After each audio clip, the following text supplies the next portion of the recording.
Top of the morning, beautiful people. Good day.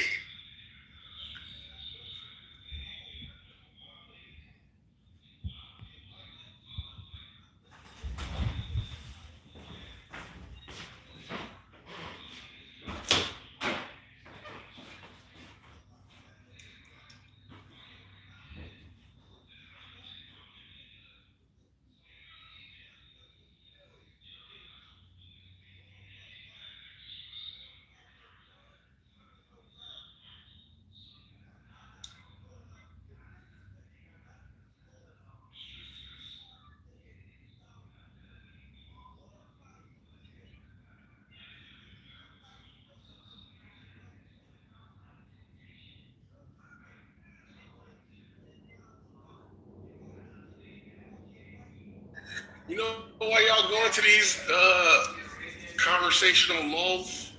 Because y'all niggas don't speak freely. Y'all are corralled. Some like golden. Like what? Like what? Hey, Like golden. What happened? Wish me luck real quick. Yeah, I'm doing a house visit right now. Wish me some luck for lunch. Let's see what happens. Okay, Now we just been corralled. Come on, bro. It's not interesting. Let's do a more interactive. Well, that's 20 females for me to say that anyway.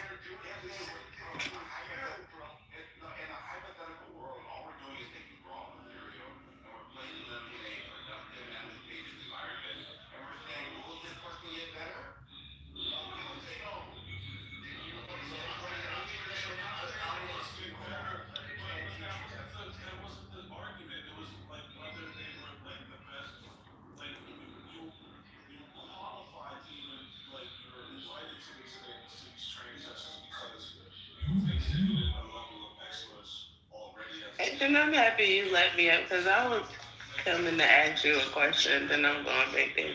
Oh, what's up? What's good? Never mind, because it's going to never mind. Hey, so Never mind. what I do now, yo?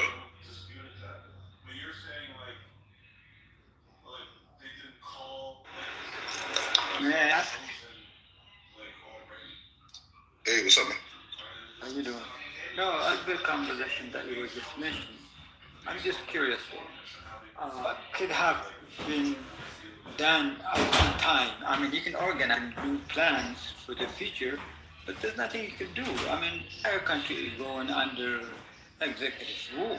It's not a republic anymore. So what can they have done at one point? You know, just eventually you have to organize, you have to change things. But being, you don't get mad at people that, I mean, at the person that they didn't get deserved mad at, which is walking out. That's not civil. So what do you suggest they should have done? Nothing. I think they should have stood up and just yelled Heil Trump and celebrated the Fifth Reich. That's what they should have done. Nothing. You're right. They could have said gang. It's not a republic anymore. It's under executive rule. The Supreme Court knocked down his signature economic policy, but that doesn't matter. It's under executive rule. There's nothing that can be done. Yeah, keep speaking freely, sir. Who's next? Everybody just say what's on your mind. Doesn't matter if the conversation, if it's on topic, if it's informed in any way, it's important to just say whatever you want so we don't have laws. It's impossible to sit in quiet for 20 seconds. Who's next? Well, I'm trying to get some ass for lunch, so I guess I'm off topic, right? Oh my God. God. An ass, or are you getting a ham sandwich? Nah, human ass. I'm trying to make it For lunch? Yeah, man, people work from home now. You know how it is. I can't have What sex. is going on? Oh, Jesus. shit. I can't have sex in the middle of the day anymore like that, unless it's vacation. Like, Oh, nah, just you on a old. Wednesday, I can't do that. It's That nigga ain't gonna wake up till Saturday. I didn't say wait till Saturday. He I said had sex not at in the night middle or of in the day. the morning. I said you're not gonna wake up until Saturday. Oh, no, I can't do that. See, that's why snow days are great. I know this ain't the comment, but I just want to know why. What's the problem? Because I have Get to the work. burst of energy? he's a man. What happens after men climax? Like, what's going on? Oh, someone. Really? This is what we're talking about? Country, please. You just said that you can't have laws and conversations. Now we can't talk about this. That don't mean it You turn just that don't complained mean it about turn into violence now. that don't mean it turn into demon hour in the middle of the day. And then you said, Wait a minute. So we can't have silence, but can you give us an approved list, sir? Concrete. Stop Yeah. the You were just bullshit. complaining about silence. Can you give us an approved list of topics? Listen, demon hour is for the hours of demon hour. But What is the not- demon? What do you mean? Demon hour. You talk It's not about demon. We're not talking about demon. This is not, You we're talk not asking about if you catch the squirt watching in your your mouth. when you talk about the man. y'all told me a virgin. That's demon You hour. wanna hear Do you that? catch the squirt in your mouth? That's demon hour. Bro, please. I'm just trying to watch my face. This ain't demon hour. He said he was at work. This is regular talk. This is- Demon hour. Do you catch it? Then do you gargle that bitch like Listerine? That's demon hour. We talk about that later. Do you use it to exfoliate, nigga? That's demon hour. Noise. Do you use the squirt to demon hour. exfoliate?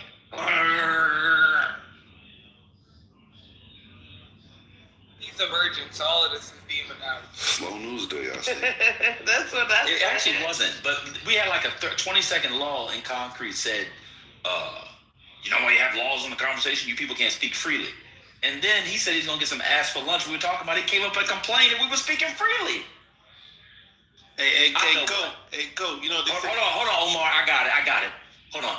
A paper on the Central Bank of Europe about fiat currency, Bitcoin, AI, and whether or not you should buy bonds. There you go, Concrete. Take it away. No, please, God. Someone ping neoliberal shill and ML. Take it away, sir. hey, go. You know what they What's say up? about Omar? Go. No, what's up? They say, hey, Omar's an eater. Oh my God. Oh, God. Wait, let's talk about this. What's that? This is Haitian's fault. That's why I just came spit up out the my first drink. time to say the Haitian. Can we let him explain what that No, means? we don't want him to explain about this. I would like him to explain what that means. Because he was Ain't talking doing about nothing wrong. squirt, so. Tell him If in he your eats back work, channel. I'm confused. Why you say it like that? Why you say it like that? Why you say it like that? What he say? Go. Why you call my name and put eater? Oh my God. I guess that's the other weird part is he wanted Goat to know that he was an eater. Like he wanted to make sure Goat knew. Hey yo, oh God, who say that? Who did they say that? West Philly or North Philly? Oh my God. Wait, tell him Oh, though you that going he, down the double Your life bro? is too short, man. We he gotta have talking fun. about that here, bro. he eat groceries and you ain't gotta be a particular He sex be out in man. Reading. He be out in Reading, Pennsylvania with the Puerto Ricans. They're like,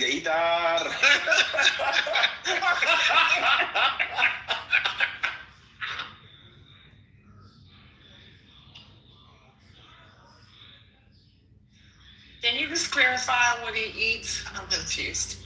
Thanks. Oh my. Oh my God. Oh God. You know something, man. The box, Bonnie, the box. Let me give you my experiences. You call me back when I Monica? graduated. This is crazy. I said Bonnie. Let me give you let me give you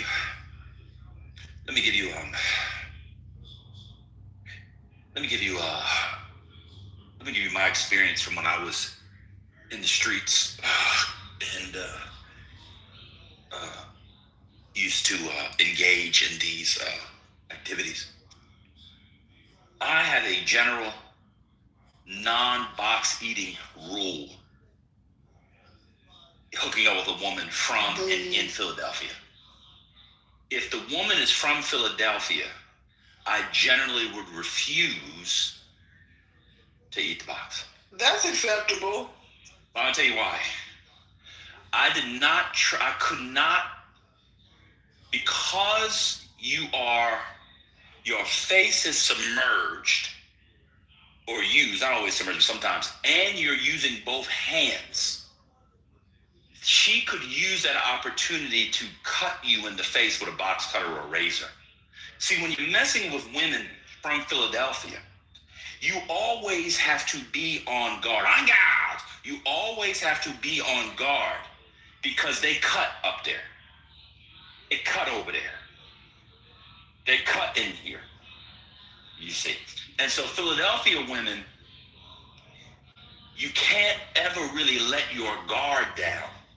And it's precisely a North Philly woman who would wait until cunnilingus to slice you from forehead to nostril, you see. And so that was my rule, Omar. So, but you've been acclimated in that, and so you don't fear any of that. Yeah, that's how it goes. See, men and women are like, oh, I don't know. Yeah, that's because y'all don't eat pussy in Philadelphia. How about Trinidadian So women? this conversation for the pussy eaters. How about Trinidadian women? Yeah. Well, yeah, I did that, but they just stab each other. You know that story. I just so we weren't even doing anything. We was in the kitchen. That's a different discussion. I ain't gonna do that. So that Omar is why you made me laugh in part because I couldn't do it, brother. I mean, I don't go to North Philly anymore. And like, so for example, if I had an auntie who died and her funeral was in North Philly, I wouldn't go to it. I don't go up there no more. I don't go up there no more. It ain't too bad. You just gotta look at higher numbers. That's it. Mm-mm.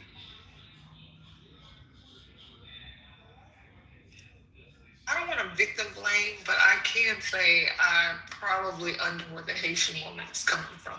Just or well, no.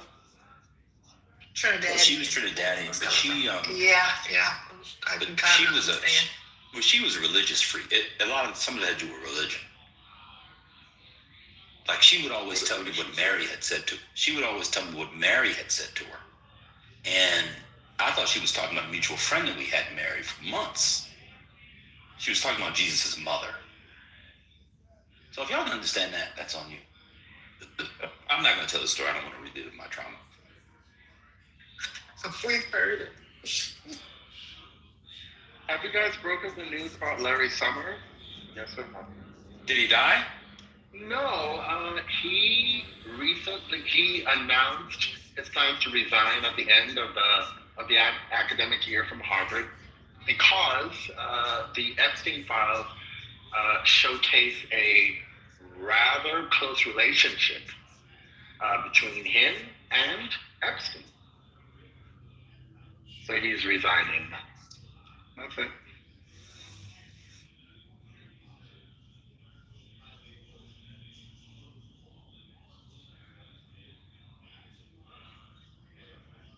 Yes, Kimberly, I just read about it in the New York Times. No. She's saying a minute ago, like weeks ago. But no. Now he's Kimberly, he's cutting all ties. He still had some ties. Now he's cutting all ties. Yeah, let's say he's resigning at the end of the academic year. Yeah. I mean, he's a former president. That's telling you a lot. He's just gonna have to go into obscurity, and we won't hear from Larry Summers again.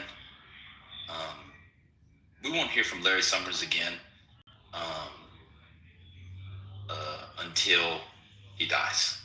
He's done. Wait a minute. Did you guys cover the fact that TMZ is doing the black audience stuff with the SAT with Gavin Newsom? Did the room cover that? Yep. Oh, I wasn't in the room, so. Oh, okay. Oh no, they didn't sit in the room. I was saying, yeah, they're doing that. Yeah. And so, tell us about the TMZ thing. What about it? Hold on one second. No.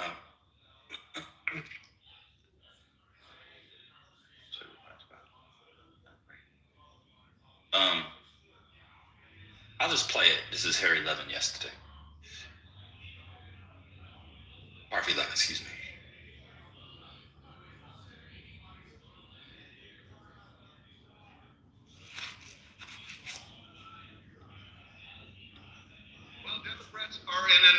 circular firing squad. This is just one of the most ridiculous things in a long time. And I'm going to vent for a minute. Well, Democrats are in another circular firing squad. This is just one of the most ridiculous things I have seen in a long time. And I'm going to vent for a minute. Gavin Newsom is taking a lot of heat for allegedly saying something racist, promoting his book Young Man in a Hurry in Atlanta. This is what Gavin Newsom said. And then I want to show you some pictures of the audience and see how ridiculous it is that, you know, I would assume Republicans are going to attack him because they're going to attack him for anything. But Democrats are on that bandwagon too. I'm not trying to impress you. I'm just trying to impress upon you. I'm like you. I'm no better than you. You know, I'm a 960 SAT guy. And, you know, and I'm not trying to offend anyone, you know, trying to act all there if you got 940. But literally a 960 SAT guy, I cannot, you've never seen me read a speech because I cannot read a speech. Maybe the wrong business to be in. Okay, he didn't say, number one, you can't read either. He's not saying that, even though people are, you know, jumping to the conclusion that's what he meant. He never said that. He's saying he was challenged. He was average in terms of academics. And he wasn't saying, oh, all these people in the audience, you're assuming they're all black in the audience, and he's patronizing them, which now Democrats are saying, Republicans said it, but now Democrats are saying this, that he's patronizing the audience, and that it is an affront to black people. And number one, Mayor Andre Dinkins said, you don't need to tell us when we should be offended in Atlanta, which I thought was a pretty brilliant comment. But I want to show you the audience. It looks like a Coldplay concert. And this audience, this is not. Oh, I hadn't seen this angle. God damn, they get everything at TMZ. All right. 1, 2, 3, 4. Cutie pie. 5, 6, 7. Ooh, gotta get to an Atlanta book meeting. Speaking of which, I don't know if y'all did realize, Stacey is now a book influencer. No, not Stacey. What's her name? Tanya is now a book influencer in Atlanta. I might have to go and check out one of them book clubs. 1, 2, 3, 4, 5. Hey, girl. 6, 7, 8, 9. Hey, girl. 10, 11, 12, 13, 14. I put in my PTR to a clip from that, so in case people want to. I just want to say, Dan, the hetero supremacy in this conversation right now is offensive to me. If you see good-looking men, you need to say hey to them too, because we matter as well. Fuck all that. How many bad bitches was there, man? Excuse me? Like, for real, seriously, y'all are offending the shit out of me, and I don't get offended. Are you But fucking between serious? Haitian, Y'all can't be serious. between right now. Haitian, yes, I'm offended as a black woman. The hetero Like it. supremacy is... What the Brooklyn, please? Brooklyn, nobody.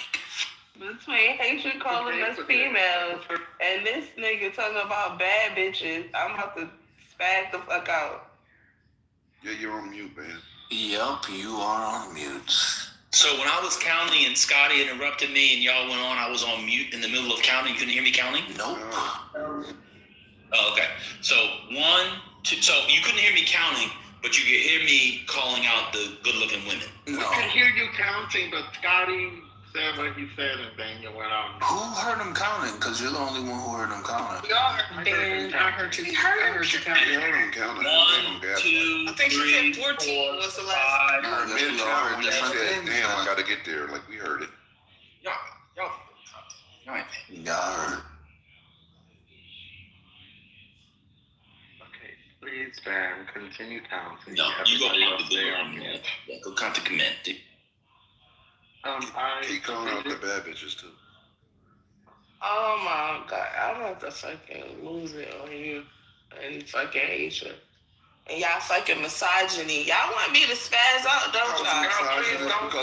Because we appreciate women. We appreciate women. What's wrong with that? Fucking weirdo Y'all love the niggas. patriarchy. Weird because we appreciate I don't like women. the fucking patriarchy. That's to You the do. patriarchy.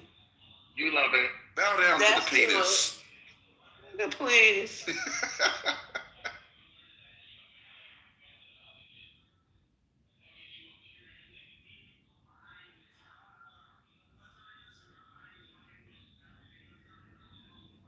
Ben, can you finish the clip, please?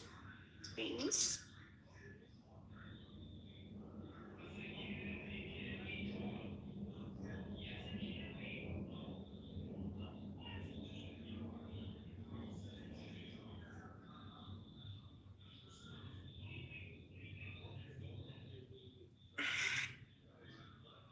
We need to start bringing these niggas' mothers on the fucking app so they can hear how they be talking about women.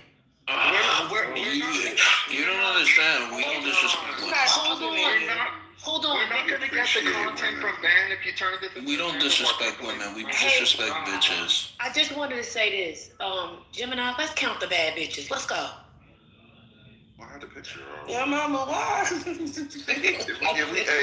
serious. If I had a picture, I would count all the bad bitches and explain to you exactly why they are bad bitches to me. Gemini, it's in my PTR. That's all. But if y'all looked at Scotty PTR, it's zero. The answer's zero. Like we could move on. I don't know why we keep talking about the bad bitches. A whole bunch of old They white look like a bunch of scholars. Not very sexual. What was Goat moaning over? He was counting. He was being performative. Maybe he's a sapiosexual. Maybe that's what it is. I don't even believe this is in Atlanta. I'm gonna be honest with y'all. He was counting the black people in the audience. Yeah, we know. I don't even believe in Atlanta. There's no way.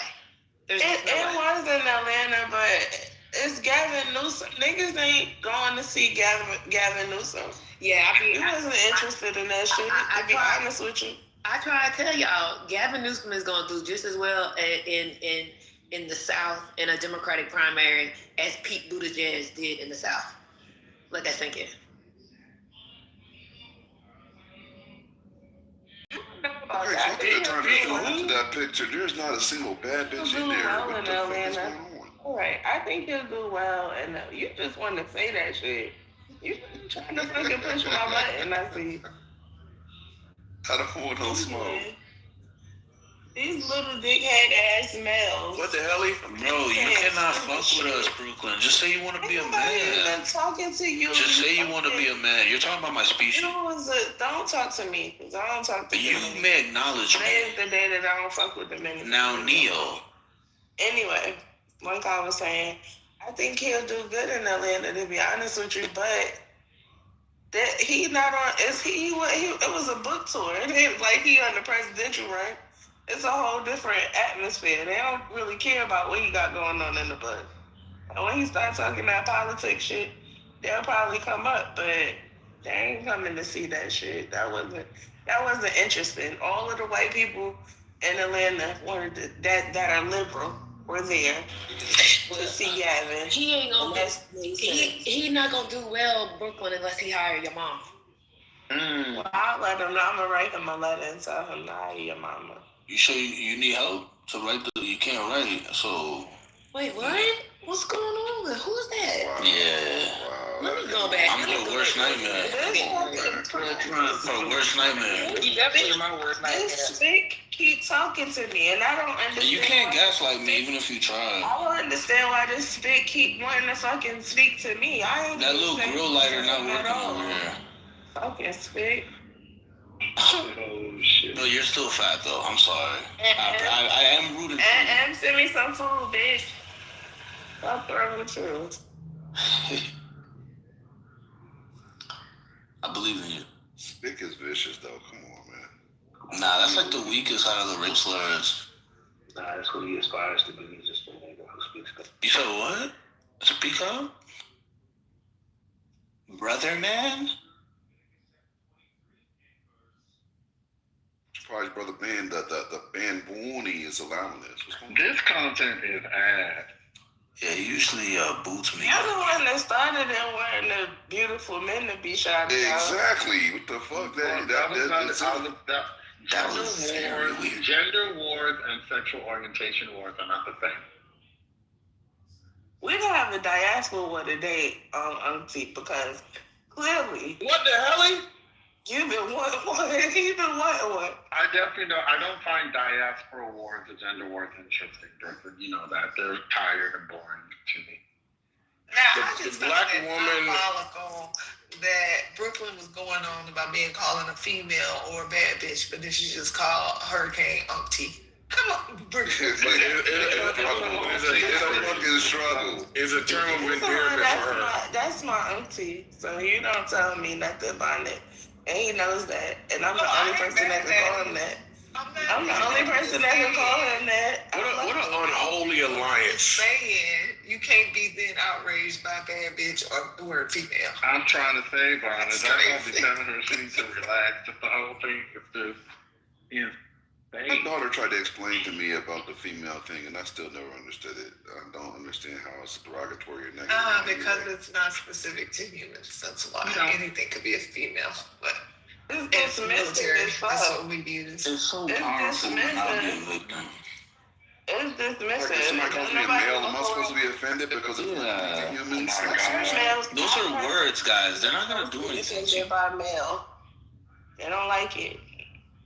Only bitch niggas don't like male. Can we go back to something that's not remedial, please? Male, female combo remedial. I don't know. We can if we want to. You made a remedial when you started saying he was being discriminatory against homosexuals in some way. He ain't said nothing about homosexuals either. Yeah, he did. He's like he said we're being disrespectful to their community by calling out women. That's he called the hetero supremacy. I said heterosexy. That's what I said. Same difference. Tomato, potato, cherry tree, whatever. This content isn't giving. I'm sorry. Well, give the content, goddamn it. You know what to talk about. Mic on you. Talk about it. They asking for jobs. Why are we talking about the Democrats that didn't stand up? Y'all are acting like y'all can't tell when I'm joking and when I'm not. I was just adding a little levity to the situation, and y'all just wanna get all bent out of shape. Like, y'all can't take jokes no more. Did you see how the Democrats didn't stand up for their country? Camera. Is he ready? Ready for the shit? Yeah, bring him up so I can punch on him. I got him. Let me get mad. How you doing, man? Is this the gay man or this is this the straight man? This is what I'm saying. Like, we gotta get it's the gay man. Okay. We gotta get the drama started. We gotta say, you bean dip, beaner, spitter. Yeah, that's not gonna work. Maricon. Nah, that's not gonna work. You need more dip in your chip. It's not gonna work. Taco Bell, Taco John Bill. It's not gonna work. We dominate. Faggot, you gotta maricon. That's nothing. You gotta shake the table a little bit. No, you're still 140 pounds soaking wet. That's not gonna do that. Let's wake it up. Let's call ice. Let's call Ice Spice. How about that? Call me Ice Spice. Let's start getting You see why I am how I am, guys? And why they have to kick me out of every room to mute? I am basically immortal. My IQ supports it. My wittiness supports it. And I just come here and I just spar with y'all. What's going on, Lil Trump? How's the island? Now, Neil. Do you still hate Haitians, or have you got enough? Oh, no, we don't hate them because we beat them. I don't gotta hate Haitians. We already dominated. Check the map. So what's going on? I'm pretty sure you got a map somewhere there on your smartphone. Lil Trump, why don't you start something up, like your treadmill? What's going on? Why don't we get something started? Because you over here trying to talk shit about Brooklyn, bitch. How you not looking to fucking marry, you nasty ass, funky, bad built, savage looking bitch. You look like a Teenage Mutant Ninja Turtle, bitch. Your shape is fucked up, you rotund hoe. Why don't you stop talking shit about people? Why don't you start drinking that bleach? This guy uses gay eye. Bleach in your This guy uses, that's his artificial intelligence, gay eye. Hydrochloroquine. Why haven't you taken the hydrochloroquine? Why haven't you taken the pills, bitch, and died? We miss You sound like a gayer Cat Williams. Shout out to Cat Williams. He's not gay, but you sound like a gayer Cat Williams. Ended up in the cemetery. Spick. Wait, Tiandria, are you there, Tiandria? They're crashing. I tried so hard, Matt. Why haven't you I want to give you points for time, but you're taking the room right now. Coco. No, Tiandria, are you going to say something? Go to the other side. Spiritus, are you there? Coco, what's going on? Where's the little banjo at? Oh! There's a lot of Hispanics in the room. He's just punching in the air right now. Let's turn on Coco. We need some content. I'm trying to help y'all out, baby. The fuck? Yo, you tried though. Yeah. I'm always give somebody credit You're for not time. doing anything. Aren't you a firefighter or something? No, I'm a fire and life safety director. I'm not a firefighter. I'm not a director. Why don't you go into a flamed up building? You're a flamed up. Because I'm not a firefighter, I'm a fire and life safety director. I direct. Why don't you go save Washington Heights and get off Clubhouse? I already watched Heights. That's why I have a bunch of free time now. Why don't you go save Spiritus, this is why I don't listen to you. Because you're very selective with your outrage. I'm also working. Do you guys work? You're full of shit. Spiritus, Spiritus. Why don't you? What's your Spiritus? What's your Make sure you're working every time I speak. Here we go. Because I only acknowledge straight males. That's what it is. Oh, it's so boring. I'm just so bored. I know, Matt. I know. Us real men are actually making a difference. Yeah, so Dominicano. Okay, go ahead. But anyway, I have to make sure Matt, us here and help. men are out here contributing to the world. All right. Because she doesn't need a nasty ass nibbling. Mods, can we get a little mod action here, please? I would have been kicked out if I You were have him. yellow teeth and your breath stink and your breath smells like motherfucking. We're adults. I don't care about It's okay to crash if you're a Democrat or leftist. Matt, you are a Democrat. I'm telling little Trump that it's okay for you to crash. Yeah. Mino Y doesn't ever bring any good conversations. I get attacked.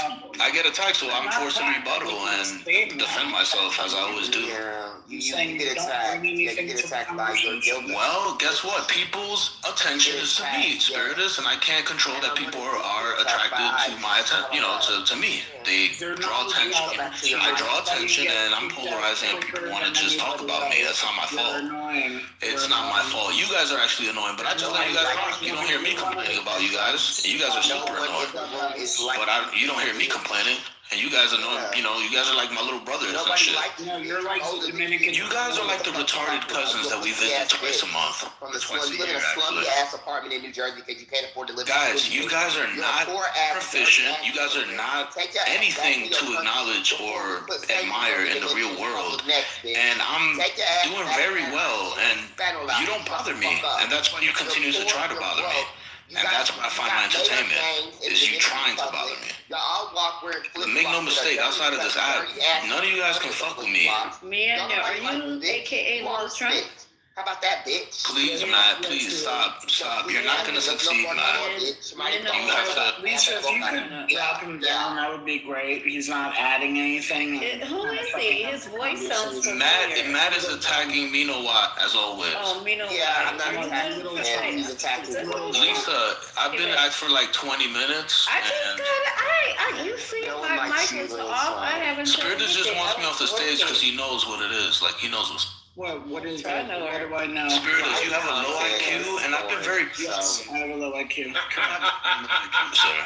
So relax, all right? Okay. At the end of the day, in the real field, I'm a man, and you will respect me, all right? All right. Because I was raised by both parents, all right? Not just my mom. Because everybody else is. Nah, you think I'm gonna let a feminine man like Spiritus talk to me like that? You crazy? Hi, Patty. Nah, Oh my God, we're here. You know how it goes. We're here, but we're not here. I know. That's why the foolishness is going on. They always draw their attention to me. Can I just say crazy, something to Patty? Good Lord. Good morning, Patty. How you doing? How are you? I'm fine. Did you see how I paid $110 to go 5 miles? Oh, I see. Oh, are you asleep? No. Oh, okay. Thank you for stepping in, ladies. I appreciate it. Good morning, Patty. How you doing? Jesus, I'm so scared in here. Good morning, Lisa. How you doing? Good morning. I'm doing well. Thank you. Thank you. Oh, what's up, Divine? Oh, look at Divine. You're right. Oh, I'm in Yeah, school that's last the day. just on the check in. I hope everybody's doing well. Man, We are. Divine, I took a taxi 5 miles today and I had to pay $110. No, Yeah. Uber. I was gonna get an Uber this morning. They wanted $80 to go 3 miles. Hello? I was incensed. And then you know how they say, like it gives you the option of either taking a yellow cab or Uber. So the yellow cab was like $10 cheaper. So I said, okay, let me just do Uber, regular Uber, so I can just get up out of here. It might take too long. Guess what they sent? A fucking yellow cab. It's like, what happened? $5 miles, They be double dipping. They be double dipping. I started to cancel, but then they wanted $5 to cancel it. I was like, wow. I'm fucked. Period. Yeah, they triple dip. You'll have one guy, he's a yellow cab, he's a Lyft, he's an Uber. You can't win. You can't win in New York. No, you know what though? Down to the subway. What? The back in the days cabs are back. Like what's the if back you're in in the the day cab? Yes, like those regular cab companies. They are Jamaican dude in his own Lincoln Town car. Yeah. I love that dollar car. The dollar cabs or no, the gypsy cabs. They're taxis. They're legitimate taxis. But you call them up, they take Cash App and Zelle now, and they're half the price of the Ubers. They're killing it. They're back. All right, now what's the hookup? How do we get in contact with it? What's the app? I got a guy. There's one in Brooklyn called New Lot. They be in the city. But yeah, that's what I was going to ask you. Is he gonna come to Manhattan? Hook me up. They might, because the other day, my supervisor had to go to the city, and I was like, call New Lot. Half the price of an Uber. They took it to the city. No problem. Fucking God. Okay, so hook me up, because on the way back, 110 going 5 miles, and then 65, it stopped snowing now, some sunlight, coming back the other way. So $170 to do 10 fucking miles. Hook me fine. Oh, yeah. Yeah, that's crazy. They got, because it was crazy this morning. I don't know if people know. It was down. I was like, what? Not again. But it eased up by like 9:30, 10 o'clock. But I thought we were going to get another, couple of inches or a foot or so. Pause. You pause. I'm talking about snow, motherfucker. Get your mind out the...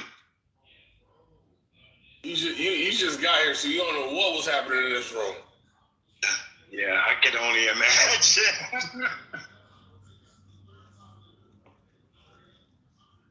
Carry on. I know you want to fight about. No, I just think that if you don't have a high enough IQ score, you shouldn't be able to get on stage. And little Trump doesn't have anything inside his brain except nasty ass motherfucking frijoles. So it's time to move dumb bitches like you guys see that, right? You guys see that? I'm not saying anything. Yeah, I know why. I understand why. I know. And too bad I ain't worried about you though.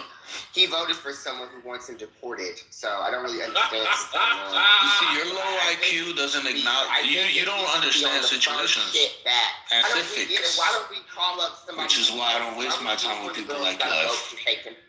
I think it's time. But anyway, have y'all talked about? You're not a mod today. Hey, little Trump, it's over. Hey.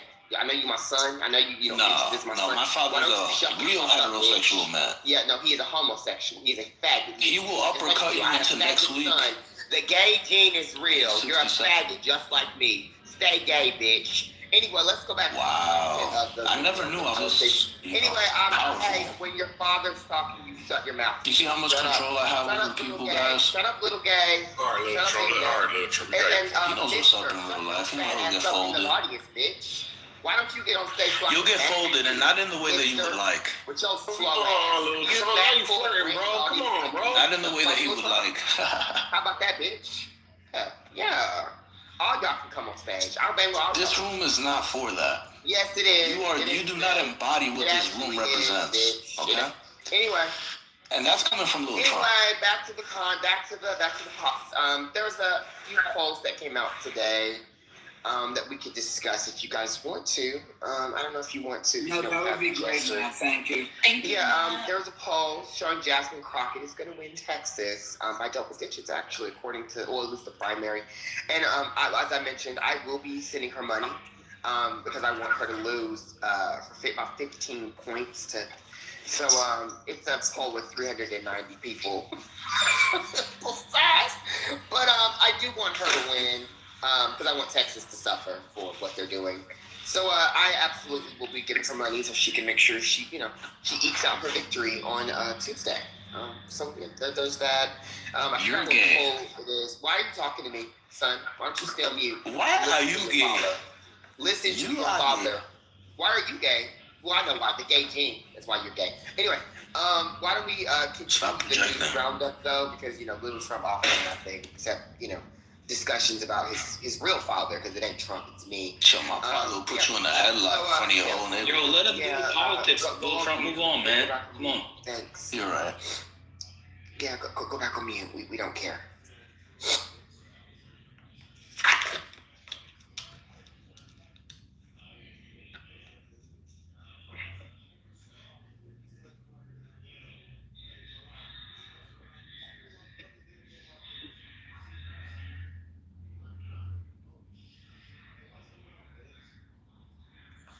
What was the poll, Matt? University of Texas. What was? I didn't hear the numbers. Did you give the numbers? Oh, okay. So the polling. Let me go to it real quick because I got it on my phone. I actually look at stuff like this, unlike my son. But anyway, Jasmine Crockett 56%, James Tallarico 44%, Paxton 36%, Cornyn 34%, Hunt 26%. And this was conducted before the big Colbert quote-unquote scandal. And sample size of 369 people. So, and it says that both Cornyn, Paxton, and Hunt are, I guess, unfavorable. And it says that Jasmine Crockett is winning rural whites and rural blacks. Sorry. And for the Dems in the primary. And it says that she's winning Latinos as well. I think this is quite hilarious, but yeah, I want her to win though, so I hope this imaginary poll becomes reality. Yeah, we'll find out in less than a week. I mean, all signs now point to her winning, so. Except Polymarket, man. I hope everyone who bet loses their money. I hope people who bet she would win, get all the money in the world. I want her to win this primary to lose in the general, and I will laugh at all of you. So I'm looking forward to November.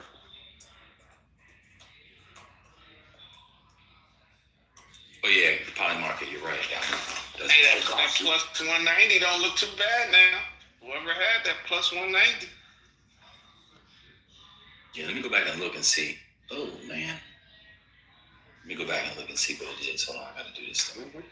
It's a really good poll though. I'm excited for her. I mean, it's not a good poll, but I'm gonna say it's a good poll because I want to. Yeah, he's supposedly winning 60% of what was it? I forgot actually. Hold on a second. Was it 60% of whites? Is that what it was?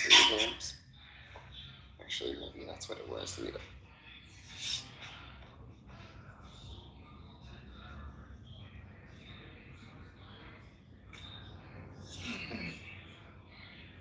All right, let me see. Polymarket, go to the Polymarket. Let me check. Omar, what do you think about that though? The Polymarket is definitely. We're doing something. Hold on.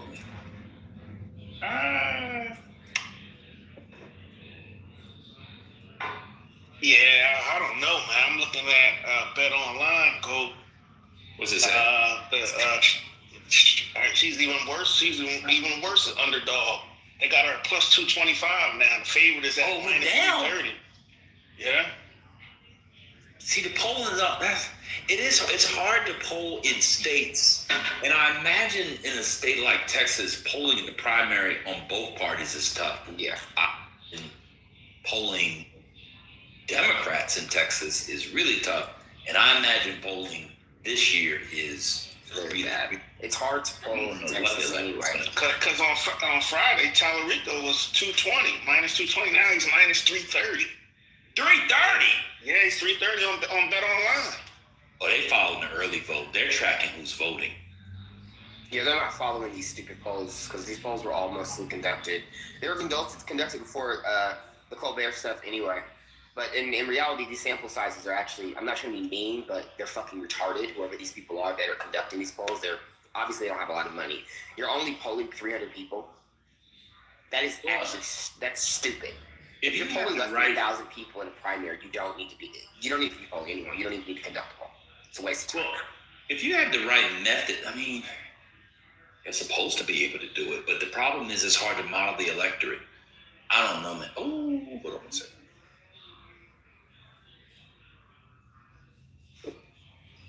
Let me check. On my poly market, it say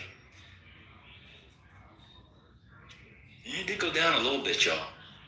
It did close a little bit, the poly market. It's now at 69%. It peaked at 79%. So it went down yesterday. Oh, it must be because the poll dropped. Maybe that's why. But it was yesterday, it was at 80. Now he's down to 69.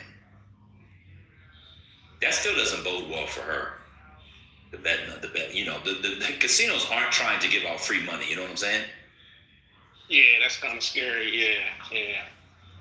Because Friday she was plus 190. Now Bet Online has her plus 225. Yeah, that's a little. Yes. What was he, minus 330? He's listen. He's at minus 330 right now. Go on Bet Online.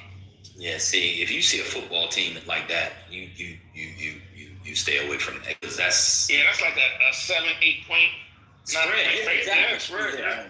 They're gonna win, and a lot of times they win by more than that. Yes. Oof. Lord God, I'm excited, yo. I'm excited for this. I'm excited for the races, and I will tell you, the Republicans. They're at the point now where I think they're less scared of Tallarico and or Crockett. I think they are mostly scared of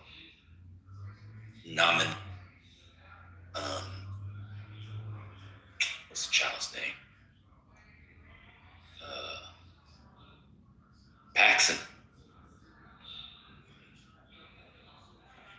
That's what I see. They're in full panic mode.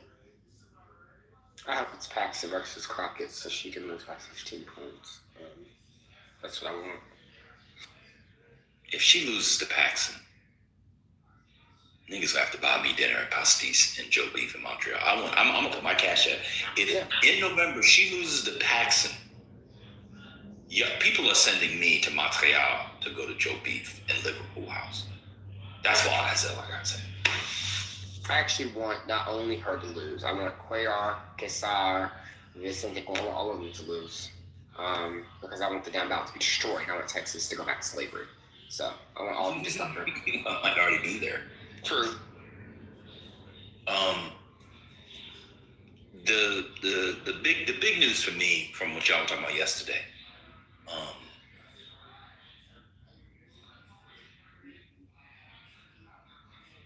Wait, what's this? Looks like they might build a new terminal at Dulles. Washington Post just broke it. The big news to me is they're going to have to. Janet Mills has to drop out of the race, and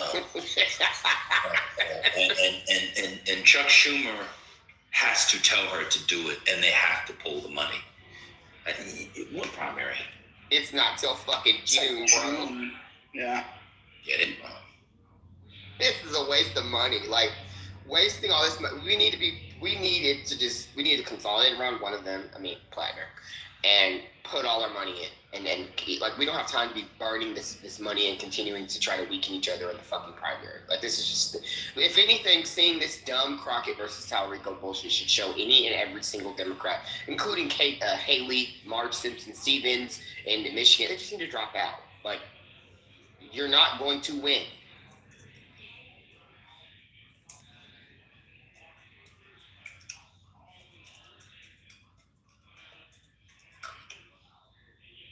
And I'm very upset with Lauren Underwood endorsing Haley yesterday. She endorsed her Senate race. Man, I don't know if you saw that. I was pissed. No, I didn't see it. Lauren Underwood is the most effective, one of the most, I would say probably the most effective black women in the entire, in Congress in general. I mean, she gets shit passed. Bipartisan bills passed. I mean, she arguably should have been one running for Senate in Illinois. But she held back because, you know, she's close to Pritzker and Stratton. And it was like, okay, I'll let you go after it. But she is ridiculous, so fucking formidable. Like, it's just ridiculous. It's just, but the fact that she did this because those two worked with Obama together. They worked for the Obama administration together, which I didn't know that. So that's why she endorsed her. And a lot of them do that. Congressional representatives will endorse each other because they work together. It's just, to me, stupid. But Stevens needs to drop out. So does Zach Walz, the fucking leftard in Iowa, who's not going to win, but he could win the primary. And that's the problem with Democratic voters is they're stupid. They will vote for the worst possible candidate in the fucking primary. It's all about a popularity contest instead of strategically who can actually win this race. And that's what pisses me off the most. It's like, why are we not voting for the most electable person who can actually win the race? Why are we voting for the dumb, the dumb leftist in fucking Iowa? Right. Like, what is wrong with y'all? Dumb. It's dumb. Pray for it in fucking Georgia. Why are you voting for Keisha Lance Bottoms for governor? You want to lose again? What are y'all doing? Sorry, vote for the black man. Vote for Jason Esteves. Do they have polling on that? They don't, but the polling they have done, in terms of just, to me, it's vibes polling. It's not real. She's leading, but it's only because of name ID. But Jason Esteves, has outraced her. He has more money. He has more money than all of them. And then you got fucking Jeff Duncan, with his ass, who's jumped in. Just like, what? God, like. It's not that complicated. It's not. But everyone aspires to higher office, and I get it. But at some point, when you're a flawed candidate, why are you running the race to harm the party even more? So for me, who's the guy who was a Republican and now he's running for governor of Florida? And David Jolly. Dave Jolie? David Jolly is running in Florida, and Jeff Duncan is running. Right. That's what I'm saying. So David Jolly did not switch and run, so right away. The thing I don't like about Jeff Duncan is Jeff Duncan became like a CNN Republican never Trumper, and now he thinks he can just be a Democrat and run. I feel like you need to wait more time. I agree. I would never support Jeff Duncan. I mean, he was a right-wing Republican 5 years ago. Yep. So. I mean, we have had David Jolly on CNN for like a decade, arguing with Trumpers, arguing with Republicans. Like to me, he's shown has way more, liberal attributes in terms of he can think clearly, right? Is he like the Adam Kinzinger type? He's better than Adam Kinzinger. Okay. Way better than Adam. I mean, I was arguing with Adam Kinzinger on fucking Twitter in 2020. But he was still, perpetuating dumbass MAGA Republican bullshit, even though he was against MAGA. No, to me, I don't even know how I would try to peg him. But, he seems like a very fair dude. So I guess we'll see what happens. That one poll came out showing he was leading against the Goldberg and the house nigga. But, I'm sorry, the fuck nigga. That's what he was called, the fuck nigga.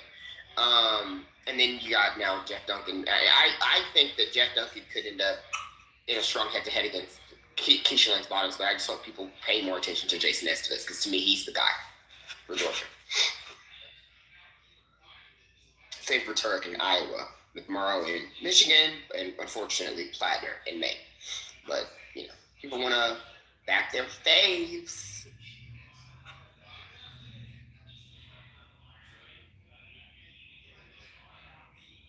Hey, Matt, you're supposed to pause that when you said peg him, man. You got to pause. I am a faggot, so there's no pause. It's play.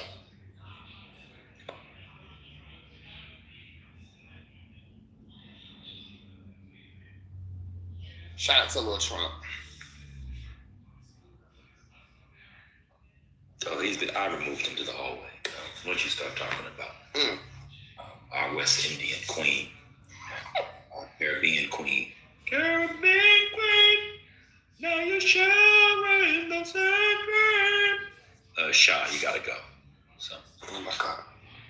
There's just some red lines. Unlike Obama, I actually uphold my red lines. Huh? Oh, and they're doing ads now in Alaska for Patola. I don't know if y'all saw that. The SEC is pushing a lot of money towards those ads, which I think is smart to get in this early, so you can kind of get some shit really started. Because Dan Stevens is going to be tough to beat, even though we know the Fish Queen is the queen of fish for a reason. That's the one race I'm happy. That race in Roy Cooper's race, I'm very happy to see how are moving and shaking. Even for Sherrod Brown's race. Then I don't know if y'all saw Husband's like self-imploding with the Epstein connections. I don't know if y'all been paying attention to that race, but Ohio's going to be interesting, even though I know Ohio sucks and it is a shithole. But those three races, I'd say, are moving in the right direction. I'm very nervous about Iowa, Michigan, and Maine. Fuck Texas at this point. So, yeah.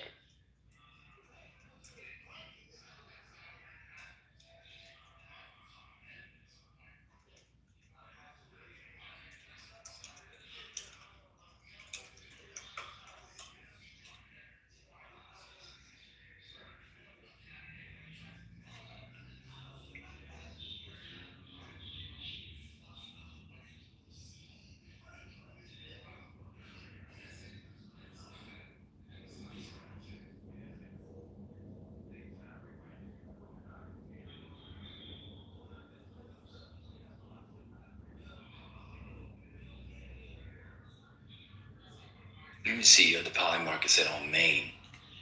Oh, Plattner is like stomping. Oh, well, that's 9%. Yeah. I don't know about the general. I don't know what they. I've only looked at the primary stuff, so I can look at the Maine general. If you can, see what they say about Peltola now. I don't know if things have moved though. I know she was like 40 and he was like 60 or something like that, or 45, 55. Oh my God, Democrats 72-30 to Republican. What? Oh, they're calling this a flip. The closest it's been was back in October, and the Democrat was at 57-44. And then you said Alaska, Senate winner. They have Sullivan at 51. They have Mary Peltola. She's on the run. That's they have her at 49%. That's actually insane. That's crazy. That's a toss-up. There's more money. She's had almost double the amount of money bet on her. We shall see. I mean, if they flip that race, she's gonna. I don't even know that she'll. I mean, she'll have 6 years. So what is that? That's 2020. What would that be? 2032 would be when she's up. Yeah. And that'd be a presidential year. Yeah. So that would be interesting. I mean, and that would be. They would hope a Democrat would be running for re-election. So. Yep. There's every opportunity for her to hold that seat for a couple cycles, and then maybe Alaska starts to go Democrat. And have you seen, Ben, that every election Alaska has voted to the left of the prior year? Yeah, the prior year. I've seen that. So it's kind of like, okay, cool. So 6 years. Where will we be then? If she's winning, obviously if she'll eke out a victory, potentially in the fall. In 6 years from now, as it becomes even more blue, where will we be? And then something else people don't want to talk about because they don't care, but I care, is Mike Dunleavy, the current governor, who's a psychotic MAGA of Alaska, has Trump's endorsement already. He's already declared he's running for Senate in 28 against Murkowski. He's already declared he's doing it. So with RCV, you know how they work. You would then have him and Murkowski as guaranteed. They'd be guaranteed in the top 4. And the other 2 you would add in likely to be a Democrat and maybe an independent. Now, if they put up someone like Suzanne LaFrance, she's the nonpartisan independent who is the current mayor of Anchorage, the biggest city in Alaska, right, with like 250,000 people there. She could absolutely, I think, pull a Mary Peltola and potentially win. As long as Dems don't put someone up, don't run someone, and maybe there's like another Republican that declares, someone that's not, that doesn't like, Murkowski, someone that really doesn't like Dunleavy, someone that's not as MAGA. With how the RCV, vote split would be, with all the rounds, you could see Suzanne LaFrance becoming the next senator. And that's not me just wish casting. That's just like, he already said he's running. We don't know, though, what Murkowski's going to do. I'll say that. You know, she might just retire. But she's never, you know, backed away from a primary fight from another Republican. You know, she's always said, "Fuck it, I'm running." So I'm just saying that's something to look out for in 28, especially if we as Dems nominate the right candidate for president. Yep.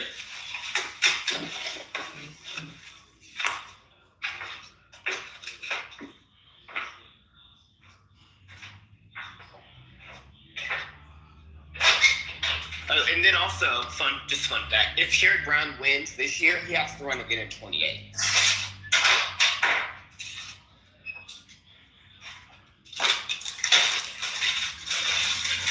There he shows that he can beat John Husted, a very, quote, normie. Well, he'll be very, in my opinion, tattered because of this Epstein shit. I don't know that Husted wants a rematch in 28. I don't know who would probably run. Maybe the other lieutenant governor that didn't end up running for governor because Vivek did. Maybe he does. I forgot the guy's name. He's Mike DeWine's boy. Maybe he is who faces Sherrod Brown. But this is why I keep saying it's so important that in 28 we nominate the right candidate and not Gavin fucking Newsom.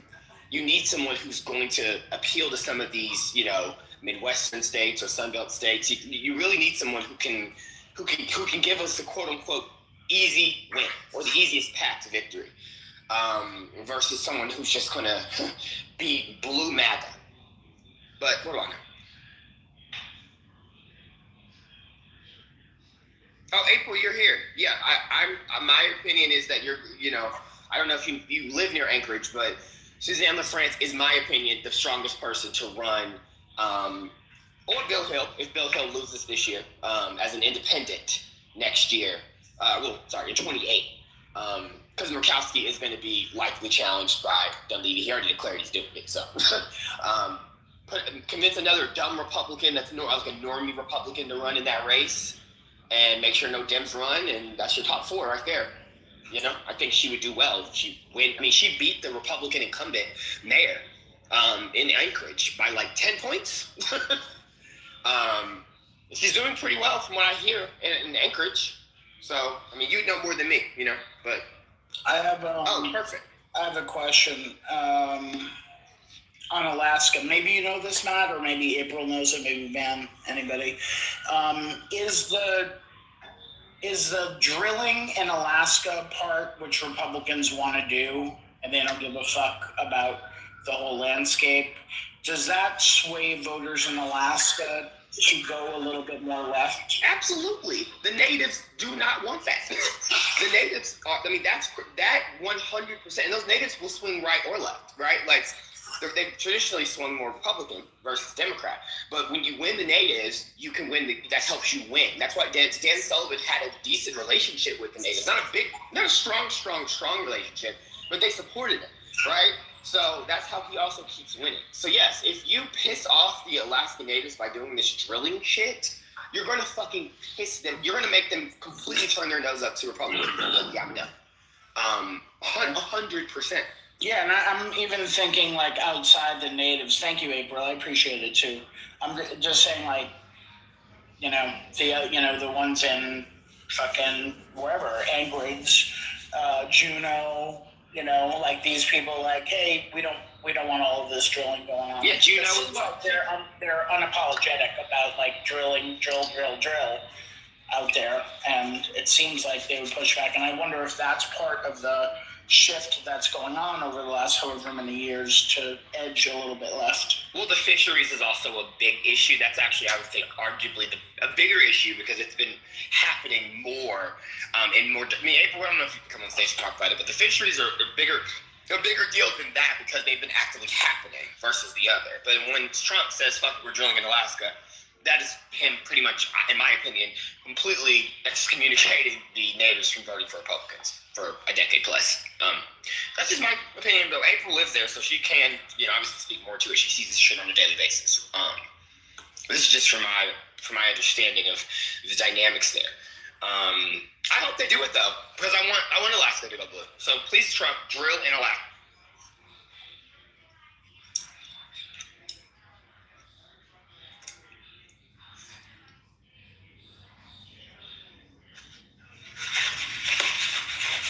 you know, the nominee for the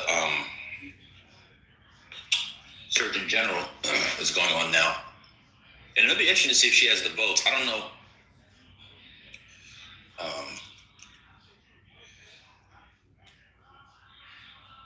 I don't know. I know there was some stuff with her and influencers, but I don't know much about her otherwise. I know maybe I read somewhere and people thought she was I don't know exactly. I think I have a little clip on her, actually, from another doctor who kind of calls out the wellness community, specifically about her. Let me see if I can find it, because it was pretty wild what I was hearing about this new nominee.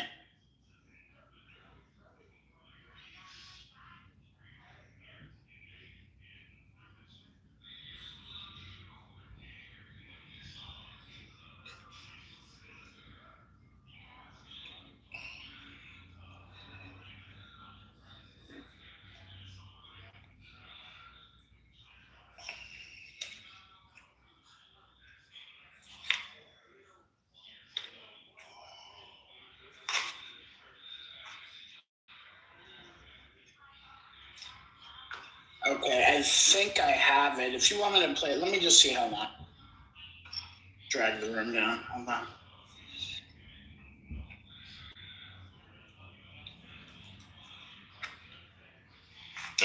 Cassidy will be a fascinating vote here. Okay, so it's 2 minutes. Are we cool with that? Yeah, 2 minutes is fine. Okay. Let me.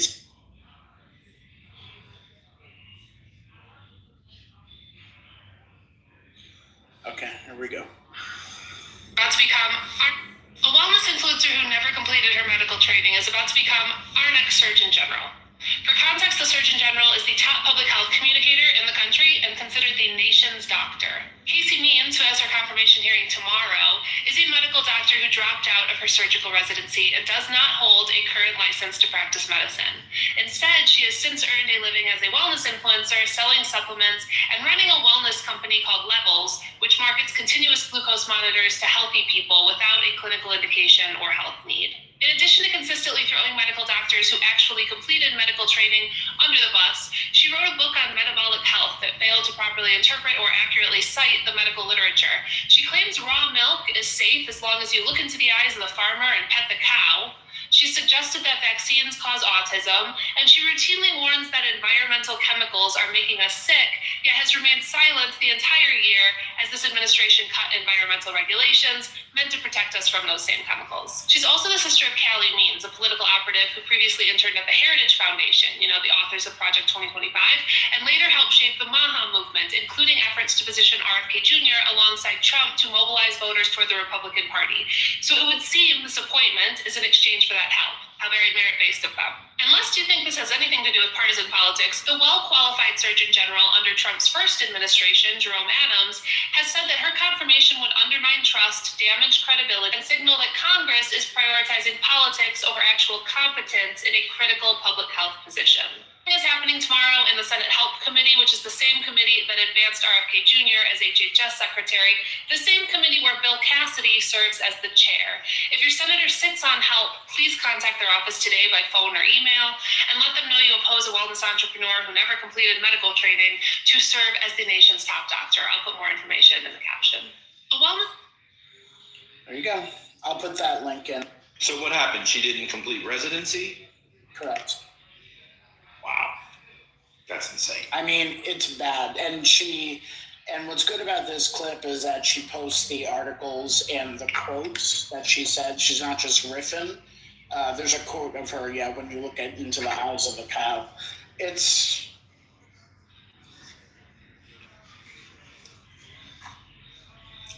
So I refuse to believe that's a real quote.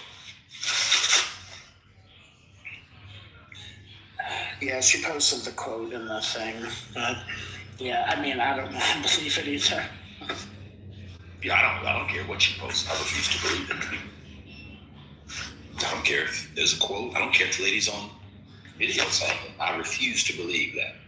Look into the eyes of a cow to tell whether or not the milk is healthy. Just don't believe it. Okay. That's how I get through my day. By refusing to believe dumb shit like that.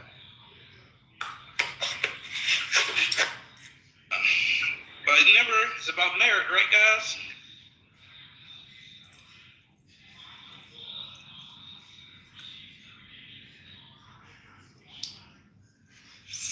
I just heard a rumor. I don't say from who. Someone that actually is closer to the know in North Carolina politics. Someone I've met while I was volunteering for Roy Cooper's campaign. That said Jeff Jackson is not going to be running for re-election for AG and will be running and is looking to run against Ted Budd in 28 for Senate. Wait. Mm-hmm. They said Jackson's going to run against Ted Budd? That's what this person who I absolutely that's him too. Mm-hmm. Oh, that's going to be a Democrat pickup.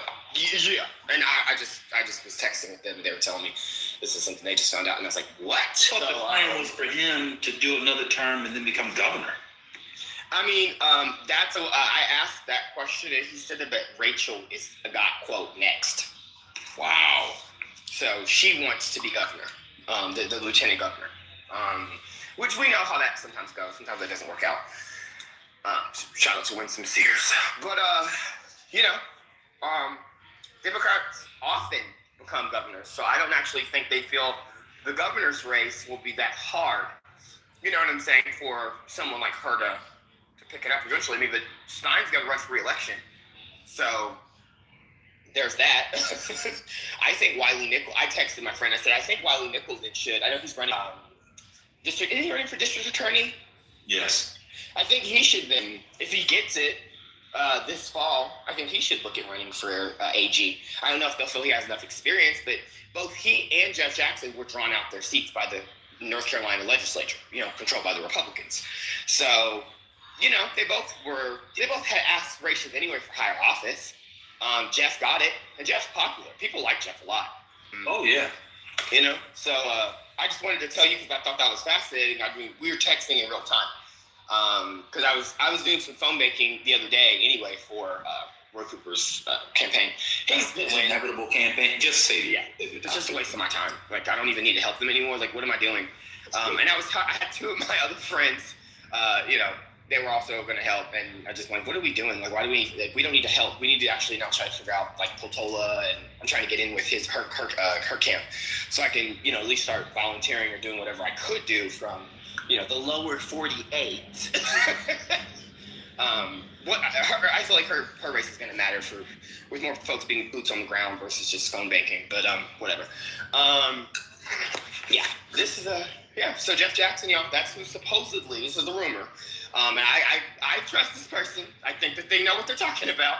They know everybody in North Carolina in terms of the Democratic Party of North Carolina. They're very connected, and they said that he's preparing for it. So that's Mm-hmm. So wow. Yeah. And that's apparently the thing about that is he'd be running. Mm-hmm.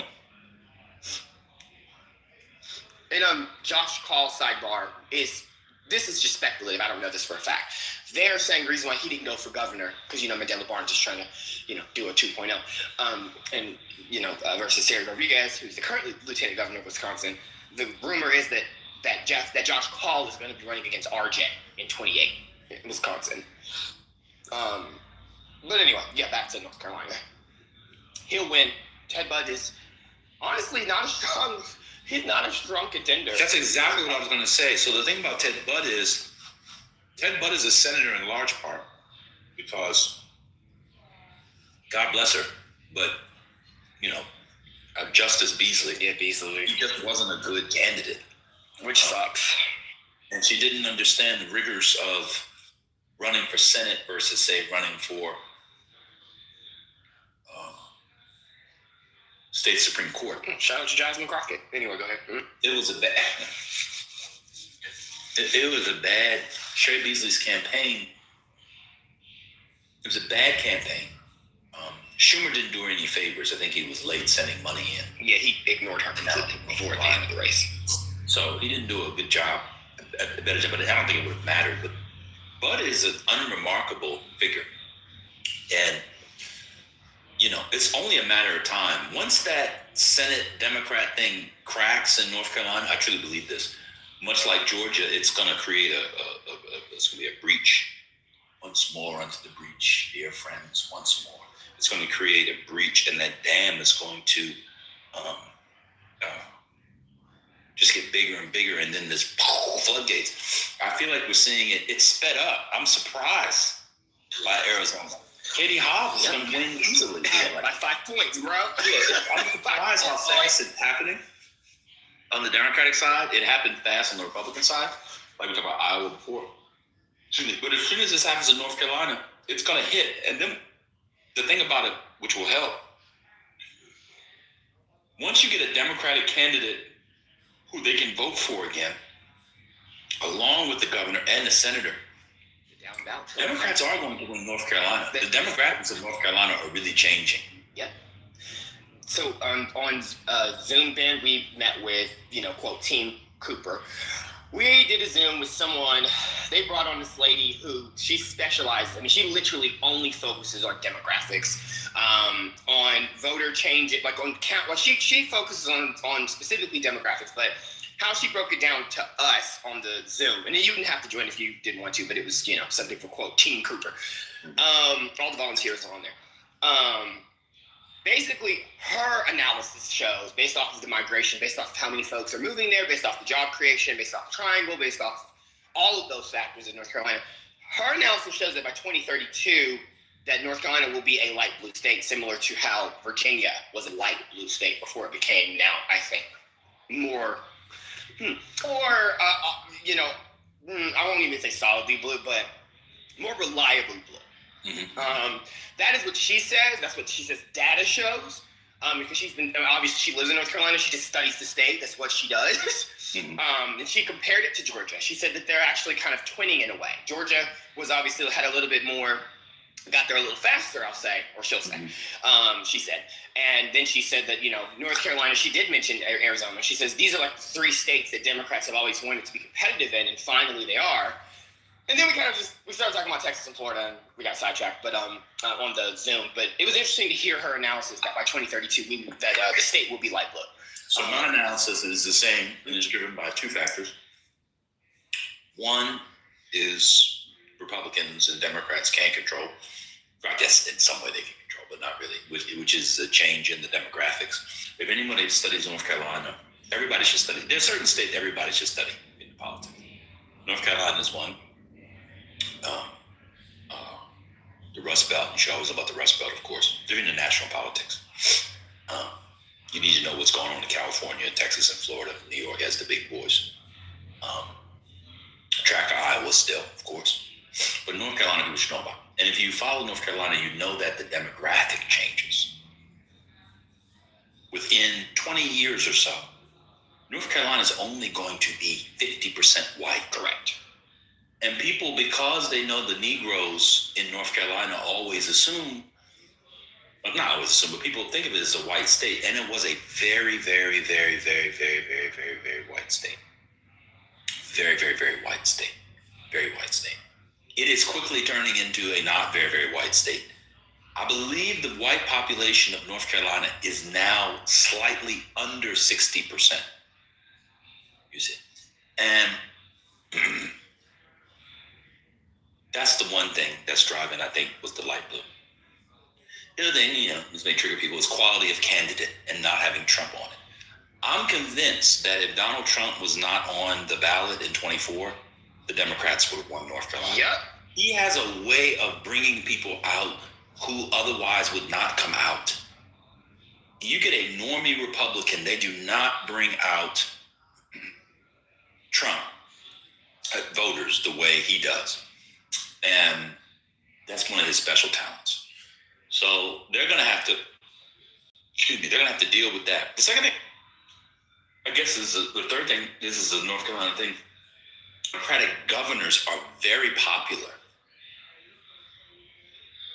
Roy Cooper was very popular. Josh Stein approval rating, last time I checked, was in the 60s. Let me see. Yeah, it was. I was about to say it was 60 when I saw it. I think it now is in like the 50s, like the high 50s, because I think it's now Bashir's, quote unquote, the most popular again. It shifts every damn month. Yeah, the last poll was in November, it looks like. Oh, what's this? It was in November. This is from High Point University, which is a school there. He was at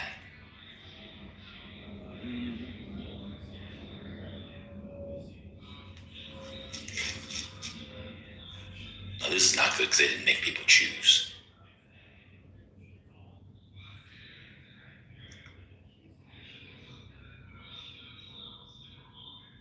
Yeah, these have high insurers, but I couldn't find the one where they make people choose. He was at 60. I saw that. He was in the 60s. So,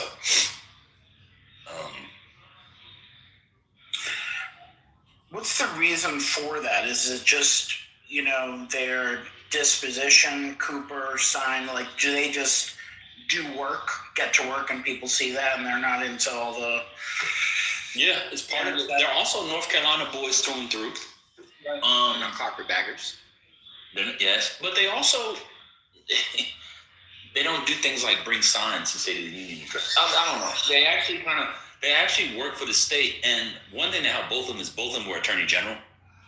You sue corporations or entities on behalf of people, and people like that about you, and Jeff Jackson is doing that now. Excuse me, Jeff Jackson is doing that now. And they deliver for people, and they're just like regular. I know people don't what are you being heteronormative? I'm not talking about that bullshit. There's like regular people. They just kind of do the thing and kind of keep it moving.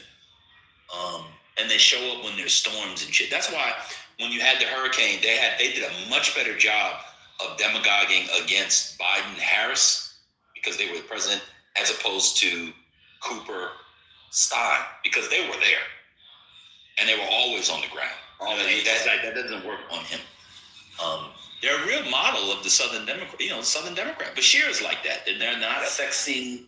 They don't get you, they're not super excited. Although I do think Roy Cooper has slightly more riz. He does. That's not saying much. I'm not saying that. I'm not saying much. He does. He has slightly more riz than Bashir. And he had slightly more riz. Odie, you didn't follow these people 20 years ago. So were they both AGs? Yes. I'm talking about when they were the same age. Their ages apart. I'm saying when he was, what's the name's age, when he was beginning his career, when he ran for Odie, please. You were too busy worrying about the Igwe. What did you say? Well, they're both AGs, right? Stein was AG. That's what I said. Yeah. Yeah, they're both attorney general. Stein, Bashir, and now Jackson. Yeah, and Roy Cooper was. That's what I'm saying. That's actually a very good position. That's actually a very good job to position yourself to win and hold and get reelected to a statewide office. Correct. There's a person in Texas who could have done this. She has a law degree. She sure could have. She could have propelled herself to the thing, but instead, no, anyway. Yeah. We can get into that. We can. Because I said the same. If you want to run a race where it doesn't matter if you lose, you could have ran for AG, Miss Mama's, the crockpot community. I think she could have won AG, though. She very well possibly could have. She wasn't going up against Paxton. She's going up against that fucker Chip Roy, who's a fucking loser. That's what I'm saying. This shit just pisses me off. It's like, you want to run a race to lose when you could have ran a race you possibly actually could have won. And yeah, exactly. You would have made inroads statewide, and everyone would I would praise you as like, oh my God, you won statewide in Texas. This is how you make inroads in a state to eventually flip a state. So North Carolina is an example. Georgia's doing the inverse, right? Because Georgia has two federal Democrats, right? Two Democrats sitting federally, right? And now we're trying to win the statewide seat, right? The state-based seat of the governorship, the governor's mansion, right? And I don't know if y'all saw in Georgia, by the way, there are two liberals running for Supreme Court this year. 3 of them are up for re-election. 3 of them Republicans on the court. And these 2 women are they talking that they might win. But anyway, yeah, this is how shit goes. I mean, literally, look at fucking Arizona. Let me just finish this thought here. So with the AG, and I'm just speaking out loud here.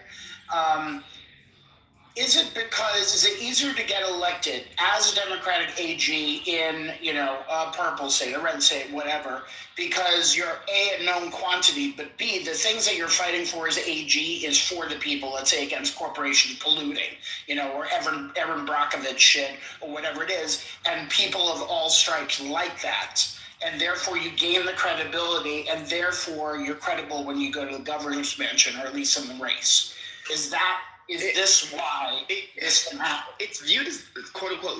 It's viewed as the quote least of the political, in my opinion, political positions because you're literally just suing based off of what's right versus wrong. And if your record shows your quote for the people are going to be more inclined to vote for you. For example, Chris Mann lost Kansas in the same year that Laura Kelly won. He lost by less than a point, y'all.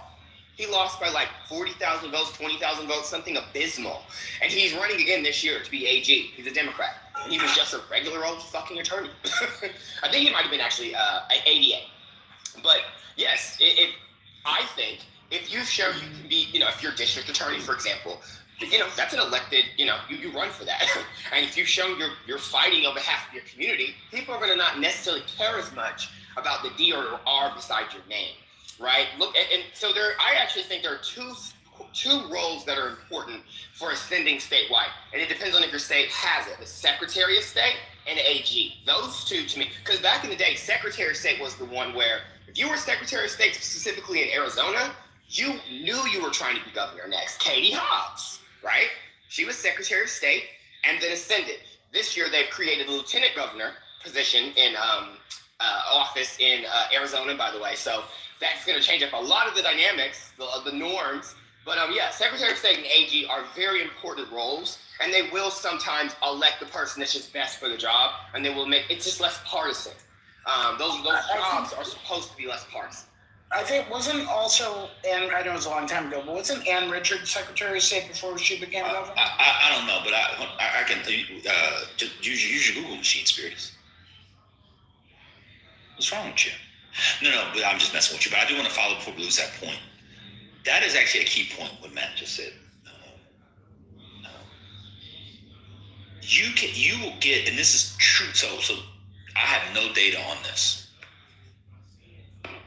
I'm convinced one thing that helped Roy Cooper, who received more statewide votes in his election to governor than Trump did for president in North Carolina in 2016, and I believe also in 2020, is precisely because he came off as less partisan as Attorney General. I'm just going to use one example because it came up in this room. Shout out to Steve Appel. Steve Appel is always best in abstention. It's always good to shout out Steve Appel when he's not here and have to listen to him when he is. The Duke Lacrosse case. Roy Cooper was a Democrat. He was aligned with the black community. But when the Duke Lacrosse case came down, it was time for him. He stood on the side of the boys who were wrongly accused and been dragged through the mud, et cetera, et cetera, et cetera, et cetera, et cetera, et cetera, et cetera. That shows people who might vote Republican by default. I kind of like that guy. He's a boy of North Carolina.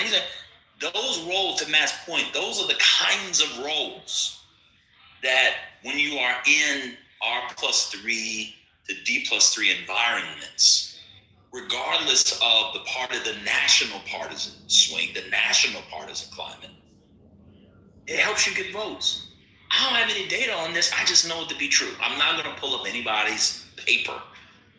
I just know it's true. It's absolutely true, and I know we're pseudo right now, but it's true because Matt, do you know about Dixie cup titties? Or are you familiar with A cup titties, teardrop titties, melons, jugs, udders? I don't know why would Kimberly Foster put that in the chat and think I would let that go? Why would she do that?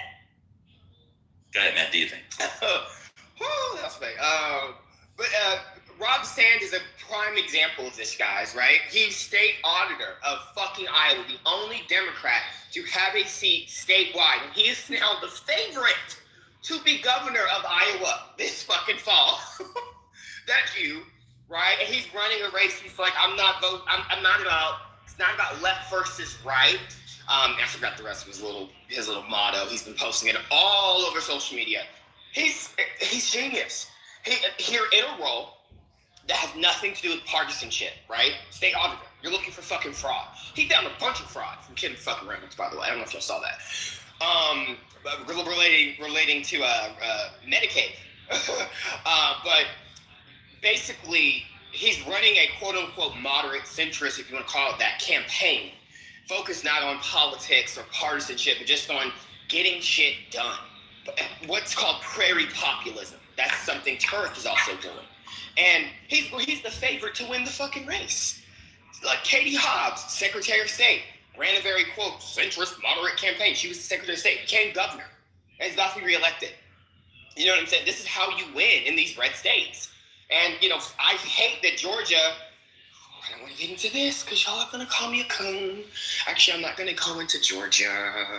I'm not going to talk about Georgia. Please go into Georgia. So I'm happy to start the Georgia thing. I've been following Keisha Lance Bottoms' appearances. It's an awful campaign. Yep. The events are awful. Her answers are awful. How she interacts is awful. She seems to have no idea that she's not running for mayor of Hotlanta anymore, but is running, I didn't mean to do that, but that was kind of funny in Atlanta anymore, but she's running for governor of the state. She has no idea of what's going on in West Georgia. I would not be surprised if she were the nominee. Columbus is blue. I could see her losing Columbus or being like 50-50. She has no idea how those people who are Democrats, what's his name has been the congressman, what's his name, Sanford Bigger, what's that dude's name? It's an old black guy. He's been there forever. The 80-year-old man that fell asleep last night? No, not him. Hold on. Oh, maybe he did. Columbus, Georgia. He's been there forever. What's his name?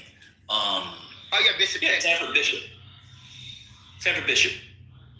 He has been in there since 1993. She don't have the juice, and part of the issue, I think, I'm trying to link it up to the previous conversation. I don't study this closely, so a lot of this is off my own vibe, so I apologize. I can't give all the, I mean, it's all theory. But part of the issue is going from a municipal executive position to try to win statewide. I think a lot of times what happens is the opposite of the Secretary of State. Your political instincts are honed in the big city. You're blamed for everything. Oh, that's the thing. I'm just saying. I'm talking about running. Your political instincts are honed in the big. Yeah, I'm coming to that. Honed in the big city. So when you run for the statewide thing, you don't realize the Baltimore thing is not going to work in Cecil County. It's not going to work in St. Charles County. The Atlanta thing is not going to work in Columbus or Macon, let alone Rome and outside of Rome. And sometimes I think it's okay to be mayor. I don't know if that's fair. Sometimes I think it's okay to be mayor and go do another thing and make a bunch of money. Like there's a thing, I'll end here. There's a thing, I think it's an org theory, but I think it's called the Peter Principle. And it's the idea that even if you succeed at your job, the next job up or the seeming next job up, that doesn't mean you're going to be good at it. This is how I understand why bad offensive or defensive coordinators in the NFL suck at head coach. You're a really good coordinator. That's okay. That doesn't mean you're going to be a good head coach. Same thing here. You run for governor. It's okay. I mean, you run for mayor and win. You're relatively popular. It's okay. Just be that. Go make a bunch of money. You don't have to be governor. And I watch people time and time again, Democrats, Republicans, whatever, they're in charge of the thing. And to your point, Matt, they get their executive. They actually have a bad record trailing them. What attorney general has a bad record trailing them unless they lose some big case or something? What secretary of state has a bad record? Nobody. And so it's I'm watching her campaign and I'm seeing her and she's acting like only black people who watch Real Housewives of Atlanta. Shout out to Nene Links coming back on the thing. Shout out to K. Michelle. The new season is going to be very special. And people who read Toni Morrison novels. It's a terrible campaign. All right, I woke it up. You can go into it now. Well, and to your point though, with state treasurers / state secretaries of state, because sometimes they're interchangeable depending on the state. Stacey, is it Garudi? I think that's her last name. She's the crazy MAGA lady in Pennsylvania. She won state treasurer, and she's running for governor as a Republican. That's exactly what we're talking about, right? Like, no Republican was really statewide, aside from, of course, what's his fucking name, McCormick, in a federal seat, of course, right, in the U.S. Senate. But they didn't have anyone in any of these other offices statewide in Pennsylvania. This is the Shapiro administration, right? But she won. So guess what? She's making inroads. Now she's trying to ascend to higher office. She's trying to go for governor. It's just the norm. It's a normal lateral move. You know, I feel like Georgia has just been flopping. I don't understand the bench there, and I don't understand. Like, look at Pete Buttigieg. He was trying to run for state treasurer of Indiana after being mayor of South Bend. He fucking lost. And there is a Secretary of State role, though, in Indiana, and that's what Bo Bai is running for, right? From the Bai fucking family dynasty. Yeah. And he's got the most money in the race right now, and he's going to probably win. So he's trying to make those blue inroads in a red state. Like, this is something that's possible for either party, right? In order for they could win, and that's their big platform to try to ascend to higher office from there, either running for Senate or running for governor. And I hope that a lot of Democrats have success doing this, because in Georgia we need that. To me, it's actually embarrassing that we have 2 U.S. senators that represent the state. And I think 2 other statewide offices are Democrats now. We just won those last year. Yeah, in 2024. Yeah, like, what the fuck is going on? We don't have a lieutenant governor, a governor, secretary of state. Like, we don't have anything. AG, all of them are Republicans. Why are we not competitive? And I'm gonna be real with y'all. Fani, y'all can disagree. Fani to me would have been a great AG. She would have been, if all this shit didn't happen, she would have been a great AG candidate for this year's election. So from a couple of things, I don't know. You just said some stuff that most people in here didn't know. Pete Buttigieg, when he ran for treasurer about 15 years ago, got absolutely washed. Washed. But I think it was the right thing to do. So part of the issue, Matt, is that people people don't want to pay their dues. They want the big office. They don't want to wait 4 years to get the big office. You know what I'm saying? They don't want to be the AG. They don't want to be the SOS. Exactly. They want to go straight to governor because they get a bunch of likes and there's people in other states telling them to do it, and they can raise money. What is everybody in a rush for? I'm just talking about raw politics. I'm not talking about policy and people's lives. What is the rush? Slow down. We just want to get to know you, Bobby Valentino. Slow down. I don't understand that. I understand Stacey Abrams. Stacey Abrams makes total sense. She was the Senate minority leader. Was it Senate or House? House minority leader. House minority. In the legislature. That made total sense. She had the profile. She did the thing. She lost, and she lost again. She lost. It was worse the second time. And now she does a voting thing, and she writes her bodice-ripping fiction, making a ton of money, talking about blonde white men, ravishing white women in the castles of Norway, all while sharing the profits with her wife. That makes total sense to me. But everybody else, they need to go straight to, and what I realized, man, I don't know, this is anecdotal, and then I have to go next to look at the data. It seems the only people who can do that in this moment are like super duper rich people, like a Moreno, or who was it, McCormick, where they can just fund a bunch of money. They're like a businessman. But if you try, you can't. What's the gay boy in Pennsylvania with the braids who tried to run for statewide office? What was the boy? He ran for senator, maybe? What was the boy? He got kicked out. He was a vice president with David Hogg. Oh, God. You remember the boy? Whatever. I can't remember his name. But anyway, I know we don't like him. Malcolm Kenyatta. Thank you very much. You know, I got something to say. But I'm going to go to Pennsylvania because I'm going to use him. I know we don't like him now. Or you all don't like him now. I never liked him. Thank you, Bernie Sanders. When Bernie Sanders puts his name on, you know it's most likely going to be shit. But as Matt calls him, Fetter Fuck, a.k.a. Fetterman, he was a small town. What was he? He was a small town mayor. Yeah. Then he became lieutenant governor. Not only did he become lieutenant governor, he beat an incumbent lieutenant governor, if I recall correctly, in the primary, maybe. He did. He did it the right way. He did. He didn't say, I'm going to do it my way.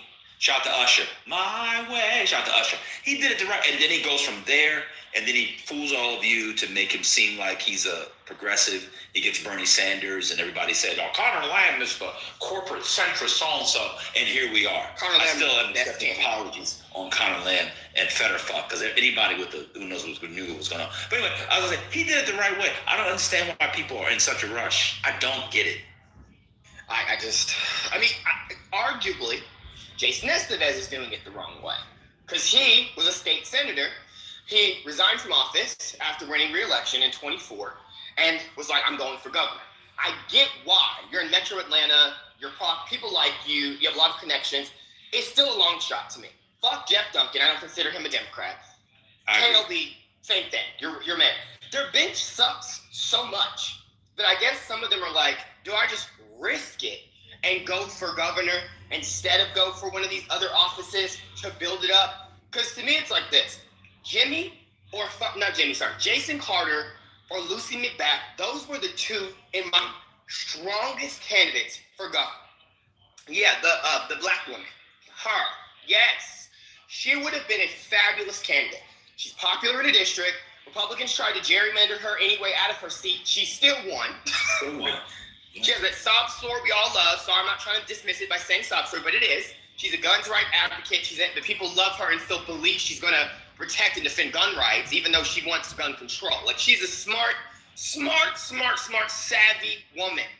And she absolutely would have stomped and washed fucking, whatever the fucker's name is, Bart Jones for governor. Absolutely.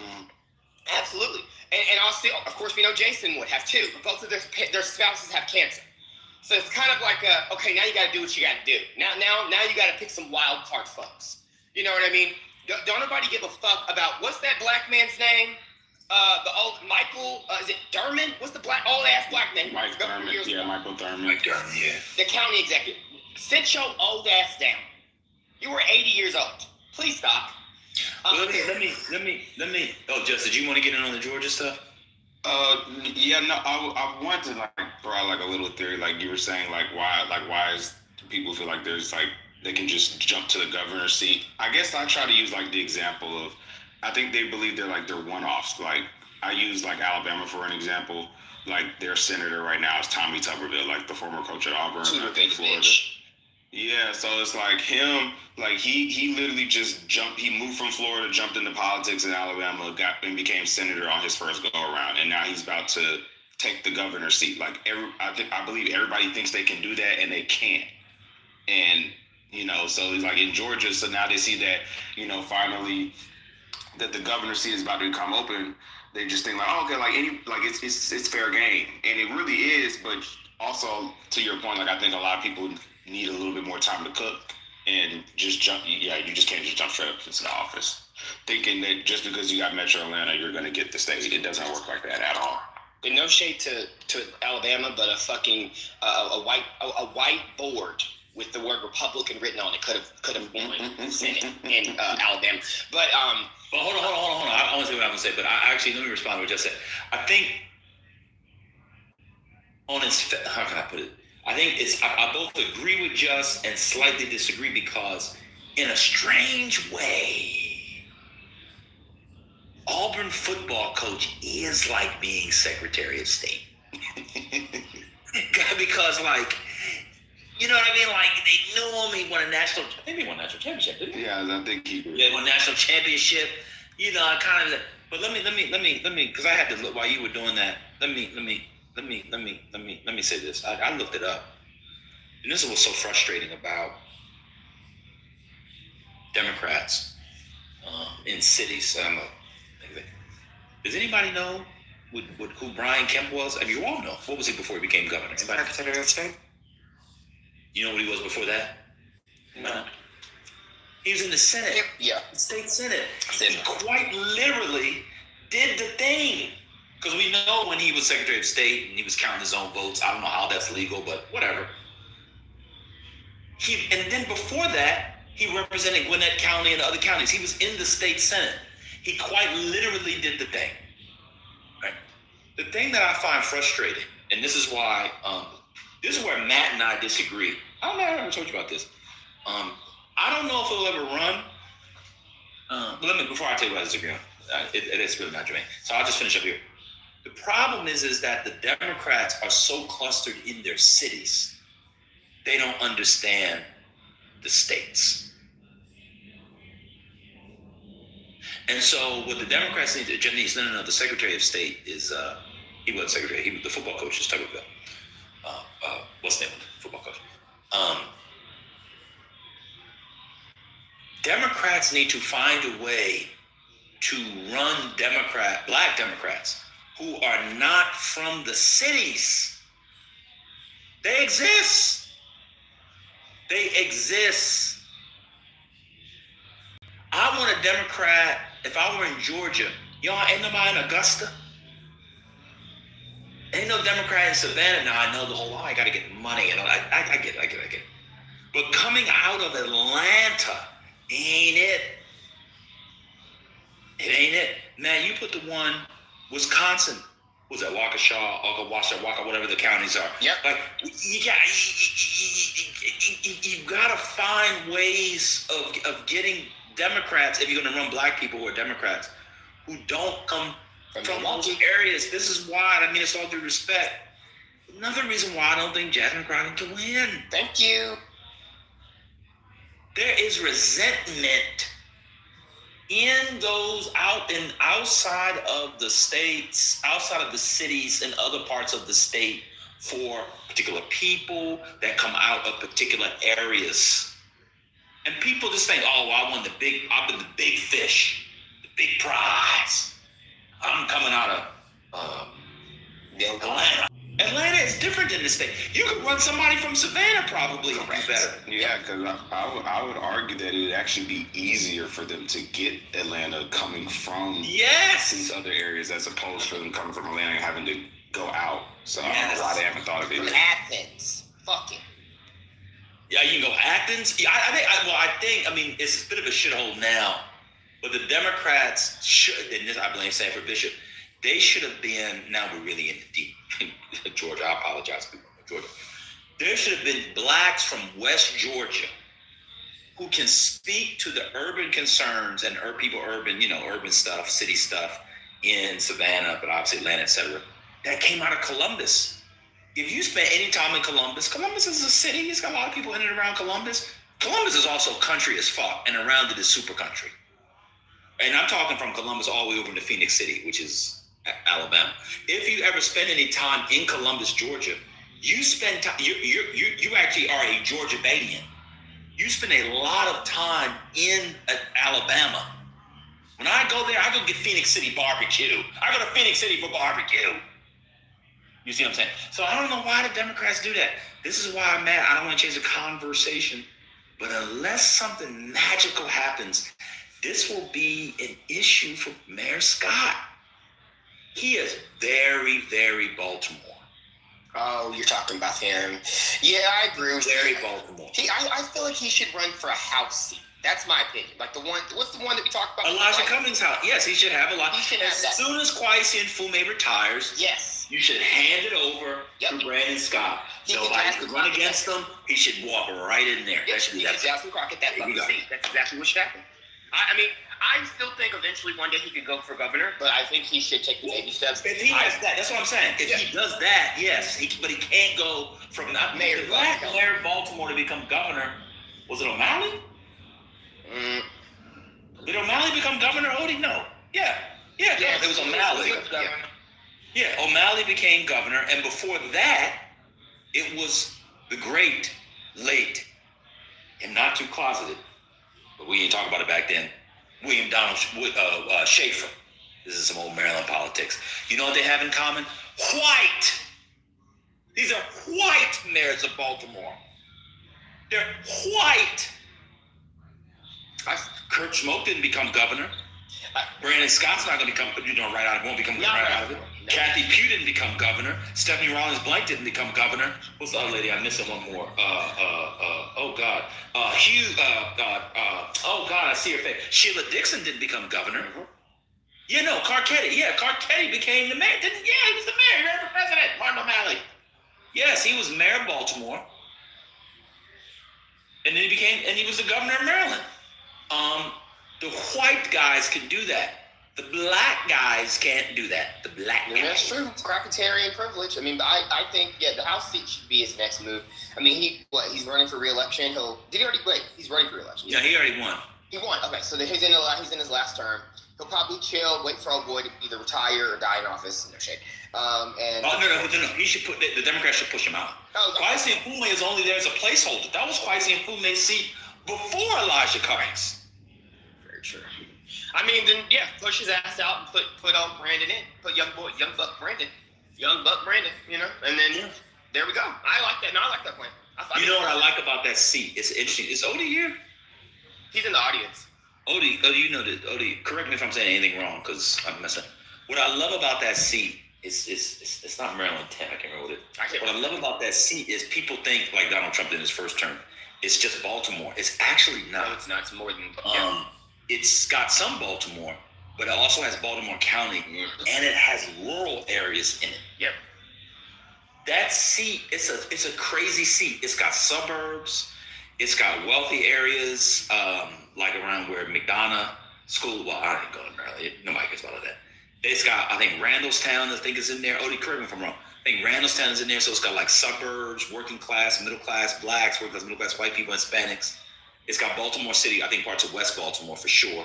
It's a major road called Liberty Road. I think it's got like that whole Liberty Road, etc. But then there's also rural areas that it has. And that prepares you for different constituencies. That'll help him win. That's why Elijah Cummings was so popular.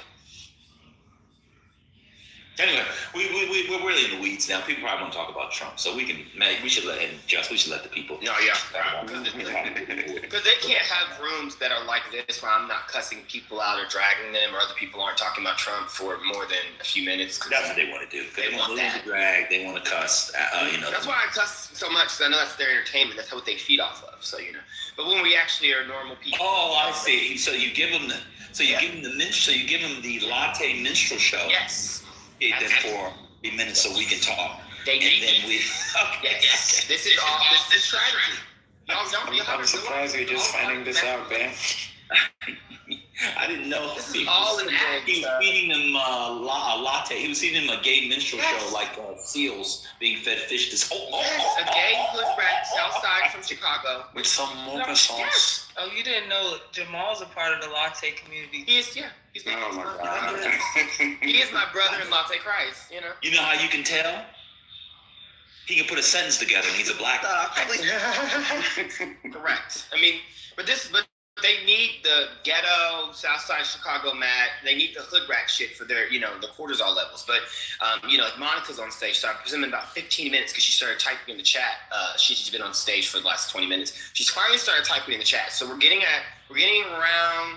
close to the time, right, for a crash out with her. That's fair. That too, right? We can't just talk about. It's like the tide. It comes in, you can't avoid it, not deal with it, and it goes down. Exactly. We can't just talk about shit that actually matters, right? Races, how to build a bench. They don't even know what a bench means. They have no idea what that means. They think we're talking about a bench in their fucking church, in their fucking churches. We're talking about a bench, a political bench. We're talking about how to win races, right? Like how KLB should have probably gone from mayor to a House seat, or she could have ran statewide, not for governor. Oh, let me go back on that. That's what I was going to say.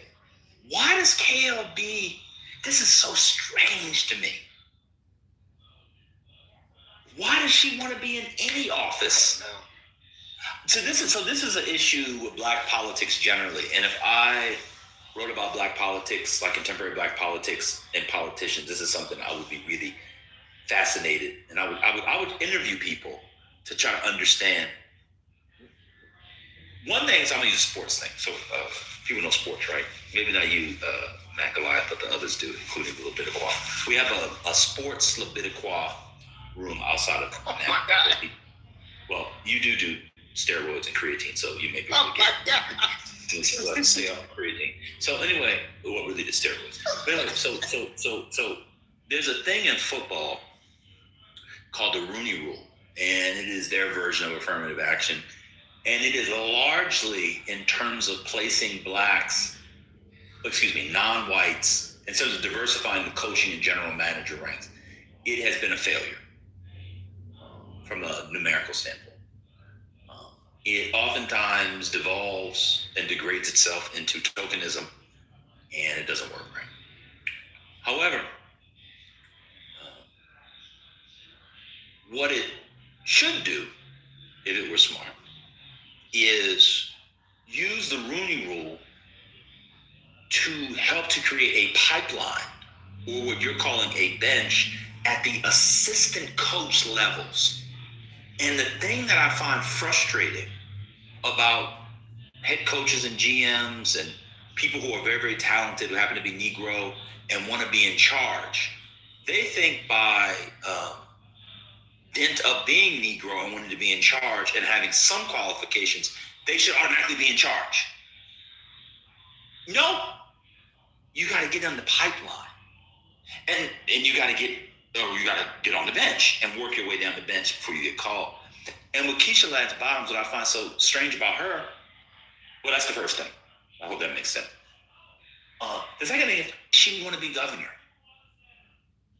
Outside of her own personal ego and being a former mayor of Atlanta, has she articulated a vision for why she should be governor and why she should be in that office? And I'm not saying everybody has to do that, but when you're running in a R plus, 8 governor's race, something like that, you have to articulate that vision, because that vision is what propels your campaign, will get people to vote for you who might otherwise vote for the Republic. So it is actually double standard. I don't know why KLB, she was in the Biden administration. Go over and buy yourself a house, get yourself a brownstone on K Street, right over on 14th and K Street, across from Eaton Hotel, down the block. Become somebody behind the scenes so you can till the field. Till it. You don't need to be the collard green that then gets sauteed with ham hocks and neck bones. We need you to be the soil. Why can't she be the soil? Why do people have to be the principal? Why can't they be behind the principal? This is actually a structural problem that I think needs to be worked out, because to my mind, what's happened is, and y'all not gonna like this, it's not Obama's fault, but the Obama era convinced every Negro that they were special. Special. Everyone is special. Everyone in his or her own way. Oh, you are special. Special. Everyone is special. Everyone in his or her own way. And so, wait, it's R+2. Oh my God. Yep. Everybody thinks they're special and needs to be heard from. Huh? This is the problem with the black girl magic stuff. This is the problem with the black girls rock stuff. This is the problem with the black boy joy stuff. Guess what? Everybody don't need to be the principal. Everybody don't need to be out in front. We don't need to hear from everybody. It's okay to till it. Till it. Till it. Till it. Till it. Till it. Seed. Till it. Seed. Till it. Seed water. Till it. Seed water. Till it. Seed water. Till it. Seed water. Sprout. Huh? You just won a Secretary of State race. Then that propels that person to the governor. But instead, because you're special, you met Obama, Michelle Obama hugged you with her magical arms. Andy Cohen knows who you are. You were on the right podcast. You need to go right for governor. I don't understand that. and got passed. Why do people need the spotlight, man? That's what I'm trying to understand. Why does Keisha Lance Bottoms need? Wasn't her husband sick? Wasn't there something going on? I can't remember. But why does she need the spotlight? I blame whoever was in her ear. I don't know who told her to run. We didn't. I don't. It's just a bizarre. It's just a bizarre thing. Like to your point, just who is her people? A bunch of White House staffers that work in the liaison office. And they told her to run? Or was there a man who loved her and cherished her and cared for her? Like a guard in prison of maximum security. Why she gotta live under her spotlight? Did she find herself worthy? Like, what's going on? This seems to happen all the time. I mean, it's with all due respect. Why is Mandela Barnes running for statewide office? I don't know. I'm going to kill myself. I was waiting for you to say that. Let Sarah Rodriguez have it. I'm going to kill myself if he wins the nomination. And he is ahead by points. I'm going to kill myself. No, don't. Clubhouse will miss you. No, they won't. Monica's going to be happy. I'm going to kill myself if he wins the nomination, so be prepared. No, Matt, stop. Don't die. Monica with 3 Ks. Please die. I don't understand it. He did it the right way. He was lieutenant governor. He lost in an incredibly winnable Senate race against a wildly unpopular, idiosyncratic Ron Johnson. I just don't understand why these people do what they do. This is what I love about Juliana Stratton. My queen. This is what I love about Julia. This is what I love about Lisa Blunt. I'm the only black. This is what I love about Lisa Blunt Rochester. My other queen. Delaware. This is what I love about Angela Also Brooks. My other queen. I like her. This is what you know. I'm talking about the black background. This is what I like. This is what I like about them. This is one thing I like about Hakeem Jeffries. Hakeem Jeffries has no designs on governor, on senator. His designs was to represent Brooklyn. Where Brooklyn at? That was it. That and guess what? And then his design was to be a leader. And by this time next year, he'll be what? I don't know. 3 months into being Speaker of the House of the United States. Mm-hmm. Like I don't understand why these people think that they need to. I don't get it, man. Hey,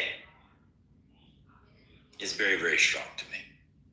He is very, very strange to me. He said, "Look, I'm from Brooklyn, New York City, where they paint murals of Biggie in cash we trust because this ghetto is what?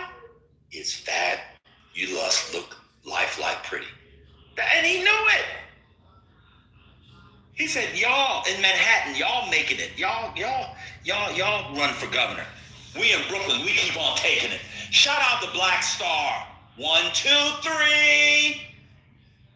If you got it, you got it.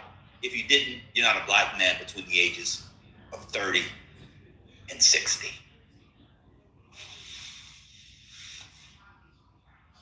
Or you're homosexual. But I got it, so but I get it. Well, you're not black. Black is always lost on your identity list, huh? But I think it's interesting, though. I mean, Rochester was wasn't she she was the representative, she was the House at Large seat in Delaware, and then went up to Senate, right? And then also, Brooks, wasn't she county executive of was it Arundel? What the county's called? It was like one of the biggest counties in Maryland. She was was it county executive? PG County, maybe? Yes. Montgomery County? She was in my amazing county executive. Yeah, and PG, right? Some shit. I can't remember. But Angela. Yeah. Yes. PG, right? Yeah, she was PG. Yeah. Hey, No. Anne Arundel County. No. Arundel, that's it. No, that's a different. How you know about Anne Arundel County? That's a random. Well, Damn, you really do know. You know Anne Arundel County. I do. Sorry. The best thing in Anne Arundel County is what? There's a big Walmart in Glen Burnie or something. Like, I thought it was Arundel County. Hold on, I thought it was. Hold on, now I'm mad. How did Alsabrook sell out? But somebody in the chat said Alsabrook sold out. But Angela Alsabrooks, I thought she was jumping too early, and she didn't. So it wasn't. She sold out. She just votes with the Democrats. Wait, how did she sell out? What did she do? Yeah, that's what I was asking the thing. Oh man, what did she do? Sold out. She was a centrist Democrat. How could a centrist Democrat sell out? What's going on? Damn, PG spit. So the fact that she's PG's county executive, that actually makes sense to me as a live move to them to try to go for Senate next. Oh yeah, Maryland Live. That's right. You can go out to Maryland Live. If you can't afford to go to Egypt, they have an Egypt theme at the mall right there. You go to Maryland Live, you go in, they got blackjack there. They got Baccarat to the right. If you go to the left, they got the electronic blackjack and the nasty-ass restaurants. And then to the back of the casino, if you're going straight in from the mall side, they have the high-limit tables. If you go far to the right, kind of starts over. They have a pretty good restaurant on that side. Yeah, shout out to Maryland Live. They have an amazing sports gambling lounge, too. Big-ass TV. It is pretty nice, actually. My point was that these three women did it, quote, the right way. They made sense with their moves. Like, you went from county executive to PG County to senator. You went from House at Large to Senate. And now you have Stratton, who went from the state house, state legislator, state ledge, to Senate governor, to Senate. Like, these moves make sense. What's going on, KLB? I think they think, like y'all was saying, they think they special, like, I don't know. Some people who are mayors think the juice, like, but they don't have the juice for real. That's really the problem. You know what I'm saying? And it's red states, though. It's like, you're like, so red states are purple, red states like Georgia and Texas. Like, going from mayor to governor is a big leap in a purple state like Georgia. That's not wise. Same for Crockett. Maybe she thinks. Maybe Keisha Lance Bottoms thinks that, like, people feel like they'll learn their lesson about what happened with Stacey Abrams. But I don't think niggas regret not voting for Stacey. They don't. I'm talking to Jamal. I think our people, they like Kim. Yeah, Georgia, everybody likes Kim. We're actually, if he can run again, they vote him again. Correct. My point is, though, like, looking at what we were talking about, looking at what Van was illuminating, like, Jasmine Crockett is in fucking Dallas, where a D+30 seat. Why should you run statewide? You're not from, like, it would make more sense if she was from a more rural part of the state, trying to run statewide. So she could appeal to those exurbs in those suburbs and the rural areas, and not just metro areas. Like, it's not smart to do that. Yes, he's also, which is also, but isn't he originally from LaRuda? Mm-hmm. So that makes a lot more sense, right? It would make more sense if you're from even, the RGB, Rio Grande Valley. It would make more sense. I mean, it's just not smart. So, some of the stuff some of these folks are doing. Some of these, she should have gone for AG. She should have. She wanted to, run for a statewide office in Texas. She should have ran for AG. She should have made inroads there. Did her fighter. I'm Texas tough. Sued the shit out of Trump, out of the administration, but also showed she's balanced, right? And she's just fighting for the working people. And then she would have had a better shot. This is why I was mad Chris Mann in Kansas didn't go for governor or didn't go for Senate, but now we have Sharice Davis, which also could make sense, right? Potentially going for Senate in Kansas, even though that's probably a losable race, but whatever. It's just not smart. Like, certain people know what they're doing in red states, and certain people just do not.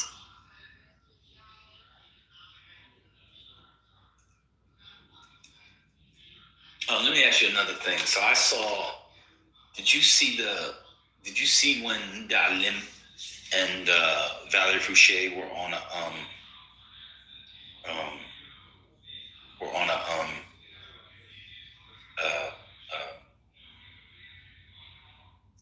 Zoom together? I did. I watched it. It was shady. That shit was funny as fuck. This is a perfect example of a person that when if she loses to Dalim, her career in North Carolina 4 is over. I believe it was, was it Baruch Spinoza? Let me get Plato? No, there's a quote. Was it Pascal? Let me translate it. Oh, no, it was Thomas Aquinas.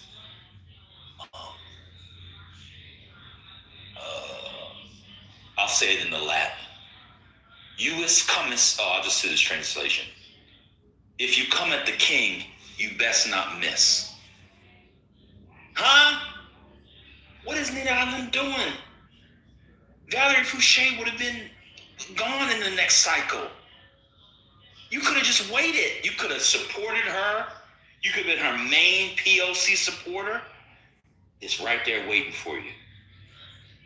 If she loses, she's not going to be able to come back and win because people are going to see her as being disloyal against Valerie Fouché.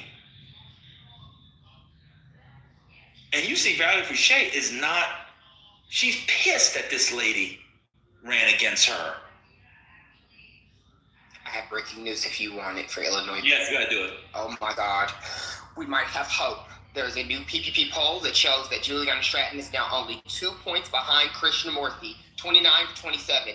Oh my God. Oh, that's great. Yes! I'm so happy. That's within the margin of error. I'm so happy. Thank God. See how I'm cheering for a black woman in a race? Yeah. Crockpots. I know you're mad. Well, they don't even know who Juliana Stratton is. Oh, yeah, sure. It's my queen. Let's get a teeny bit messy before I mute up. So I watched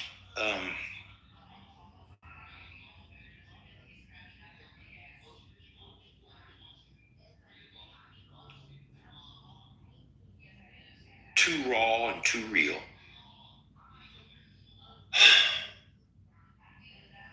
And the I hate that faggot. Sorry. Oh my God.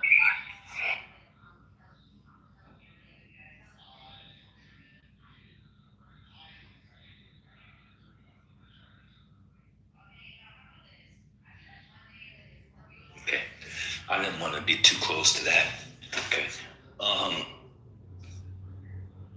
And I watched them do their little, it was them and some other black influencers, so-called, tiny platforms, relatively tiny platforms.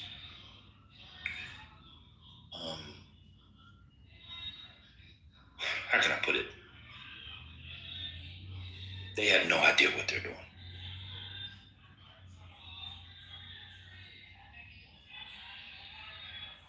Anybody watch their coverage last night?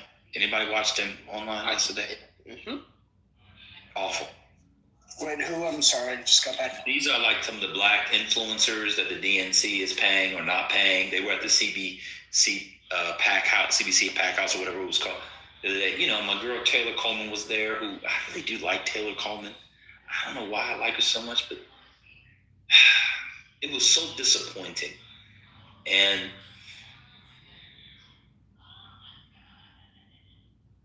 they got to get out of the coconut tree. They got to get out of the coconut tree. Too Raw, Too Real is probably the biggest one of the lot, right, Matt? Yeah, he's the biggest black one, especially after the Black Faggots. He's the biggest, the most famous one. There's one other one who's like racially ambiguous, who looks like he's Indian and black. He's a Kamala Harris black. But yeah, he's the biggest monoracial black of the faggots. But yeah. And then there's Steve Boosie, who I despise. I'm sorry, I can't believe actually let me read that.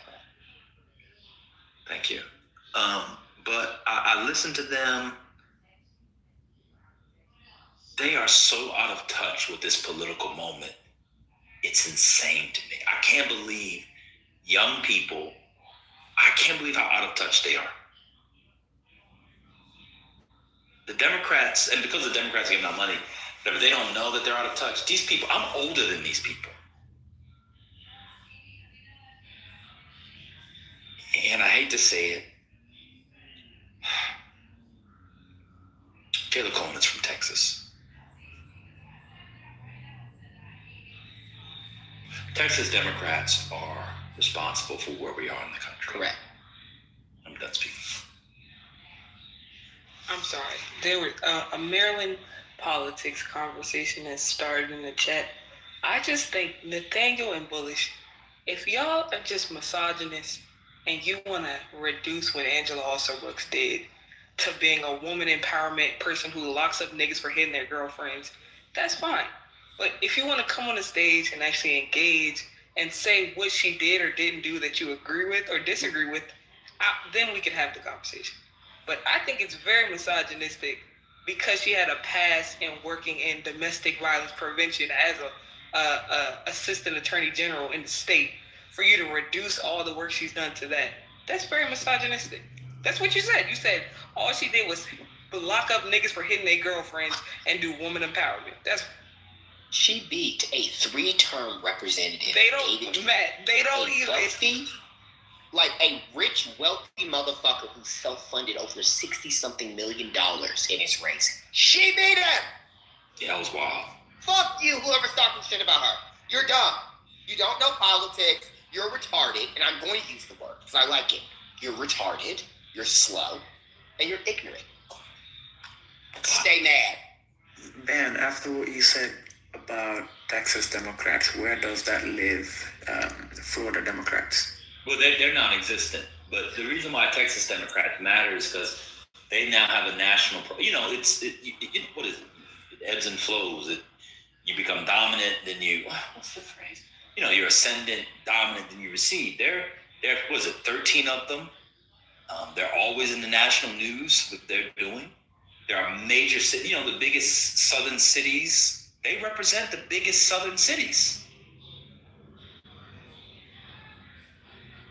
Yeah, that makes sense. And so, their style of politics, I don't know, they're just very behind.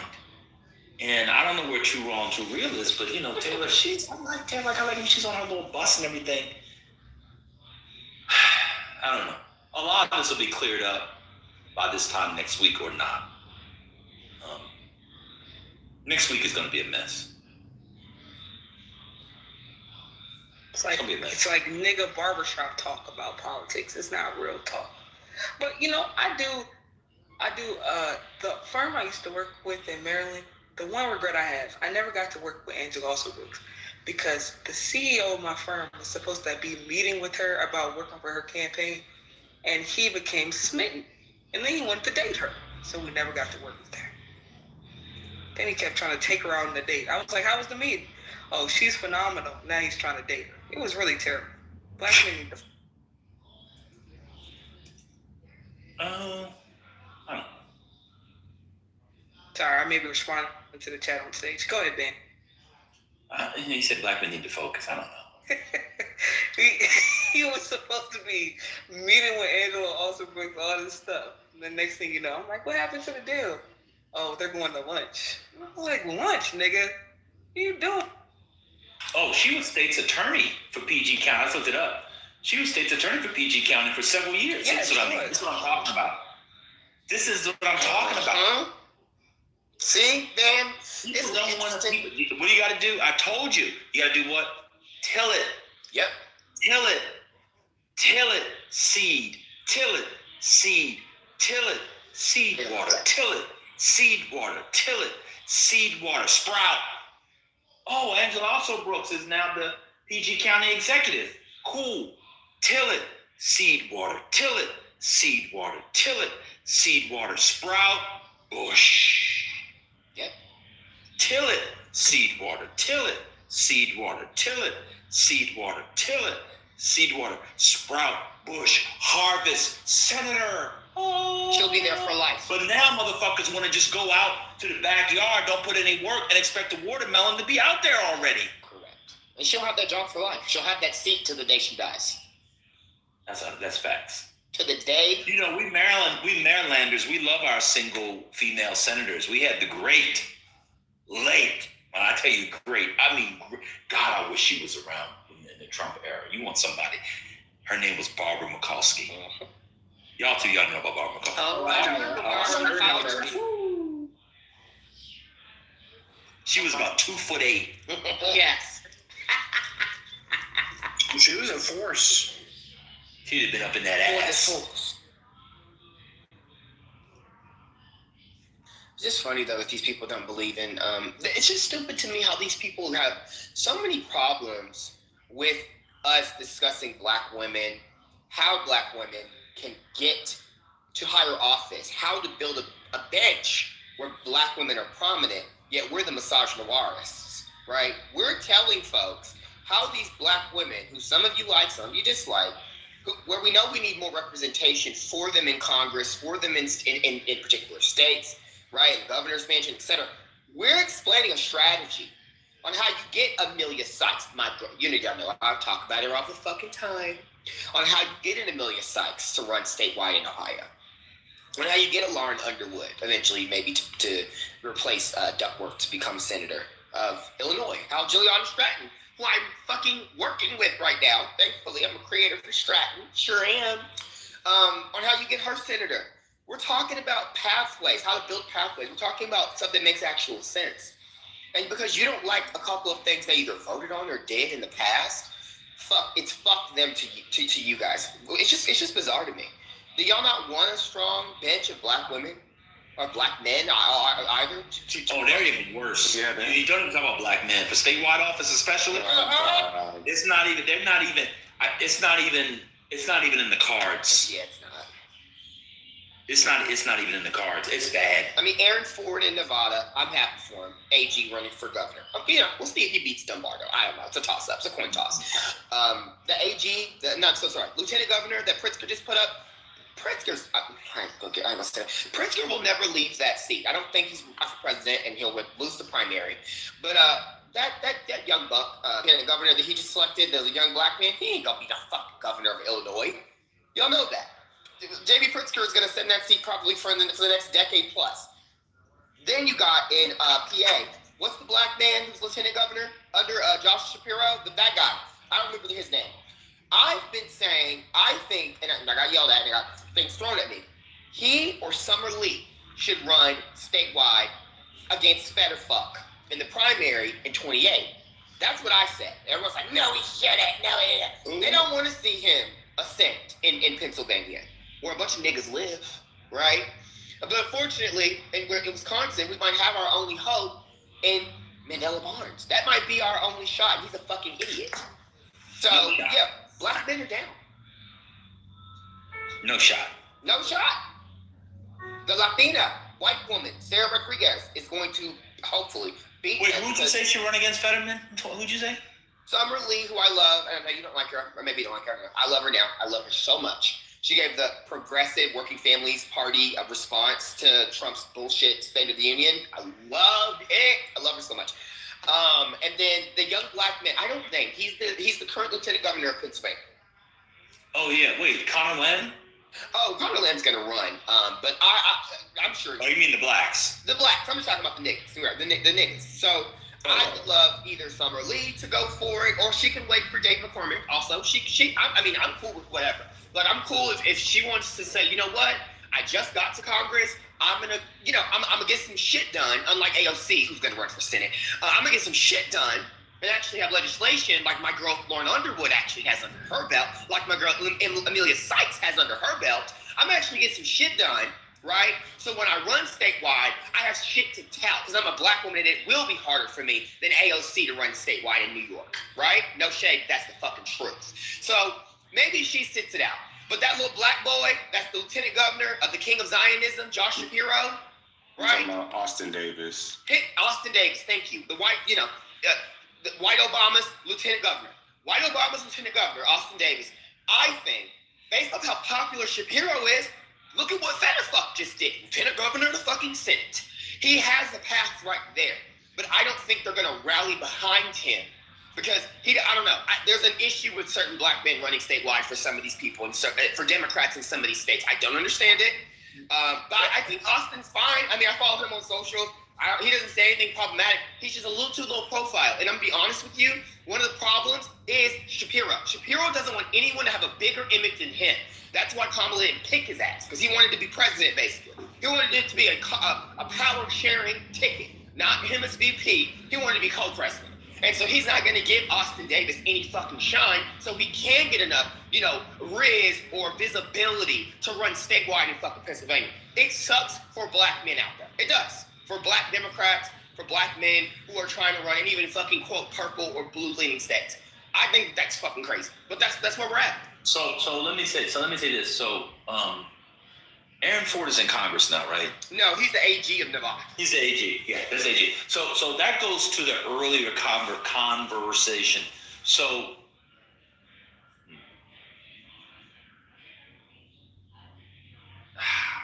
this might be pseudo, and I may just be responding, but I think lieutenant governor is a bad position for black men.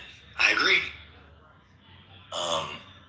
And I think something like AG, like secretary, maybe depending on the state education, where you can actually give tangibles. Now Trump's in office, all the reparationist people, the ADOS and FBA no longer use the word tangibles. As soon as Democrats come back in, the word tangible will come back up. And notice how nobody says tangibles anymore. Now Trump's in office, it was all fake. But anyway, where you can actually give tangibles to people. Being lieutenant governor is sort of like being VP. So Davis doesn't have a shot. Mandela Barnes doesn't have a shot. Isn't the lieutenant governor of what's that boy of Michigan? Isn't that a black guy? Yeah, Yes. He ain't gonna win. He's not more than Secretary of State. He pulled out of the governor's race. Oh, right, he pulled out. Yeah, that was smart. Delgado. You know, now that we say this, I like 1/10 of the governors of the country were black. Yes. Austin Delgado, was that his name, from New York? He was a black guy. Yeah. None of those people are going to win. Yes, none of those people are going to win their statewide election. I'm the library calling him Little Bread. That is hilarious. So I'm not sure. I'm sorry, Tiandra, go ahead. No, I was going to say, not Dr. Library Card calling him Little Bridge. That is the first time I heard that, and I will only refer to him as Little Bridge going forward. So here's the exception. If your governor is a sexual predator or philanderer, then lieutenant governor is a very good position. See also New York, David Patterson, Kathy Hochul. Yeah, but he didn't win re-election, David Patterson. Oh no, he wasn't. I'm just saying that's how you get into the position of governor. You got to have a really gross fucking governor. Oh, yeah. And the lieutenant governor. Yes, thank you, brother Michael. Yes, Dr. Caldwell. Dr. Caldwell, the new lieutenant governor of New Jersey, and didn't Murphy? We're talking about blacks, Michael. Didn't Murphy? Wasn't it a black woman? Wasn't it? It was a black woman. She ran for New Jersey, that New Jersey seat, and lost the primary. Yeah. So Dr. Dale Caldwell, not to be confused with Bobby Caldwell. Y'all remember that Bobby Caldwell? Y'all remember Bobby Caldwell? Oh yeah. Y'all remember that Bobby Caldwell? Like it. Not to be confused with Bobby Caldwell. This is this is the actual black Caldwell, not the black Caldwell who's actually a white Caldwell. You see. Are you guys familiar with that white Bobby Caldwell who you all thought was a black man? Yeah, we thought he was a black singer. Yeah. This is an actual black Bobby Caldwell. There is a light.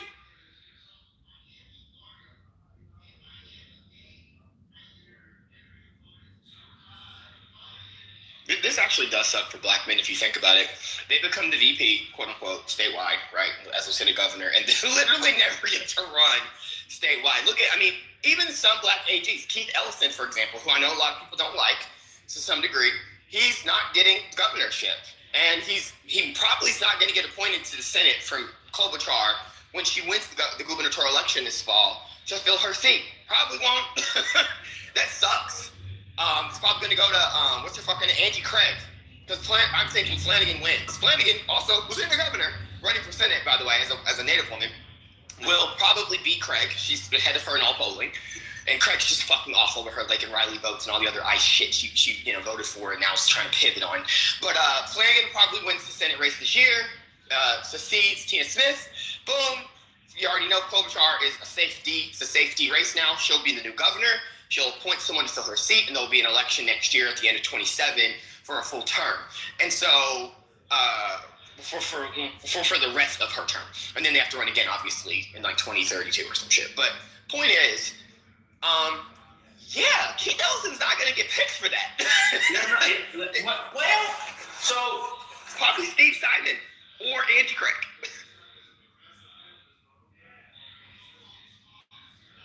Matt, you are so gay, dude. It's like the gayest of the gay. Hey, hold on, man. I got it. Man, I got it. I had to say that. I had to say that. I'm sorry. Bruce, are you there? Bruce, are you there?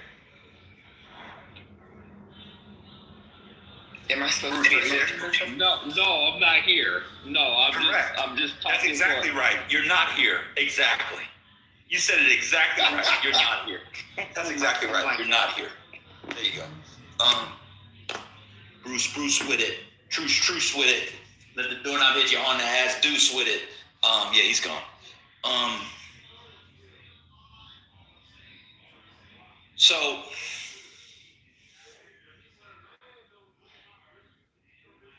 I think the black men who become lieutenant governors, I think it's the diversity hire. No shame. I mean, sometimes they're appointed, right? And sometimes they're elected. Sometimes it's on a ticket. I guess it depends. Mark Robinson probably wasn't going to win without the trans porn African soldier controversy anyway. Winsome Sears, she didn't win. I mean, are y'all ready to have that conversation? Maybe that's where the DEI in American politics is. Lieutenant Governor. It's Lieutenant Governor. I mean, I know PA is on the same ticket. What is it? What the fuck state am I thinking of? I thought for Minnesota, it's on the same ticket because Paige Flanagan was on the same ticket as Tim Walz. Wisconsin on the same ticket. It's not appointed. The only state I know that actually doesn't have a lieutenant governor is Maine. They don't have the position. The president of the Senate, I believe, it kind of assumes the role of lieutenant governor, which is very weird. I know their AG is also appointed by their state legend, of course, by the governor. I think they're the only state that doesn't have one. But yeah, sometimes it is, New Jersey, it's appointed. I know that. No. I thought it was appointed. Or is that AG that's appointed? No, not anymore. Oh, they changed when it. She ran. Yes, when she ran, she picked her lieutenant governor, which happened to be a black guy. And, okay. So it's interesting, though. So then sometimes they're on the same ticket and they can do the Kamala Harris thing. I won just as many votes as Biden because we're on the same ticket. Cool. And then other times they can't do that. Mm-hmm. So. Yeah, I kind of think you being a lieutenant governor is where your career goes to die in terms of politics. Well, I mean, maybe in terms of elected office, but you can have incredible influence and sway outside of elected office. I don't know, man. If I became lieutenant governor and I was a black guy, a black girl, I was like, I'm not going to win.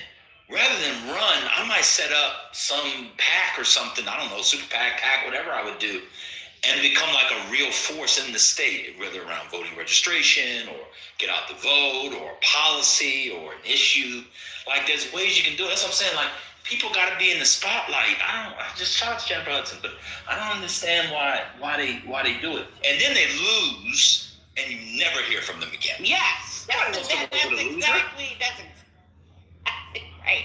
I mean, I think it does make more sense if they were, if you're better off running for, Secretary of State or being an AG, to your point, because, you're more likely to be public facing because you're the AG and it's an important role. But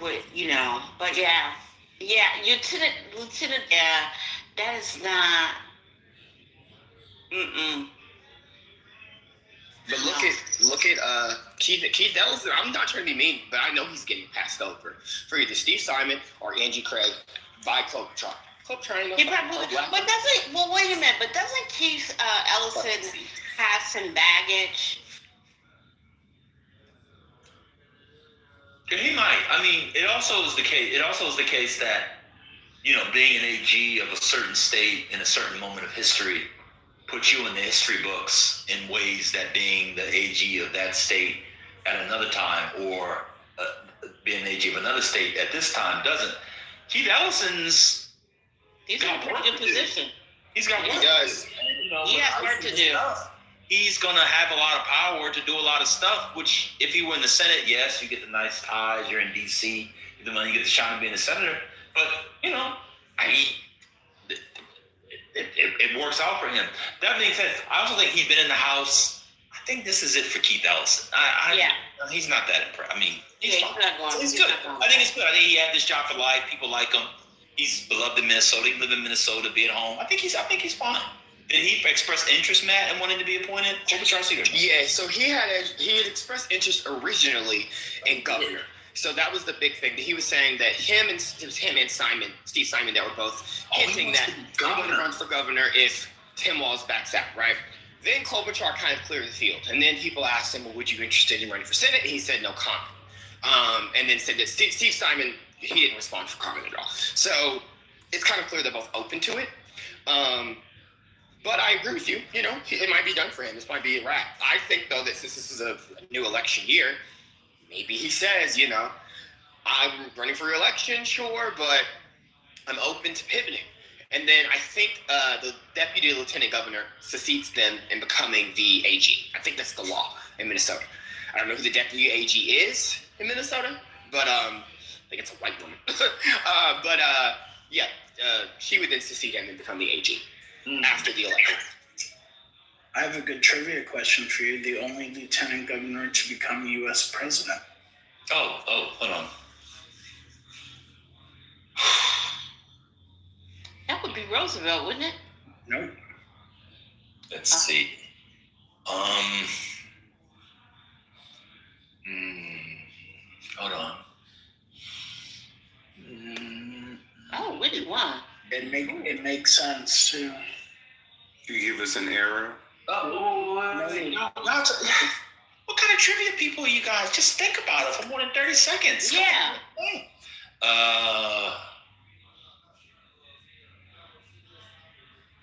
I lost my will to think. I don't care. Y'all do it. Calvin Coolidge. Ooh. Oh, I wouldn't have guessed that. I wouldn't have guessed that either. Yeah, I didn't. I was only looking up lieutenant governors of Massachusetts, and that's how I came up with that. I'm like, wait a minute, how many have become president? Calvin Coolidge. How about?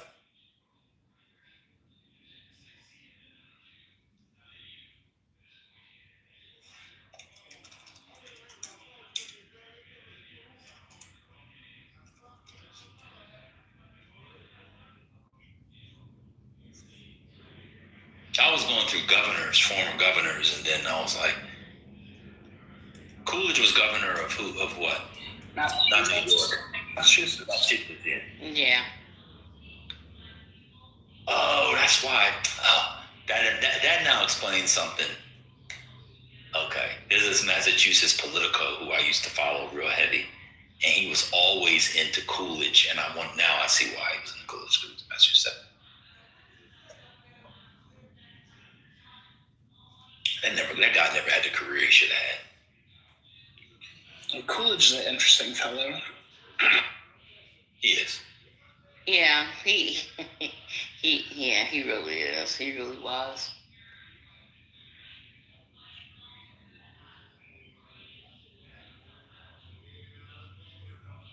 Yeah, I don't know, man. It's man, I don't know, man. It's I don't know. There's the allure of, Susan Collins is up there, Bernie Sanders is up there, McMullen is up there, Mullen's up there. Sorry, Padille's up there. I can be up there too.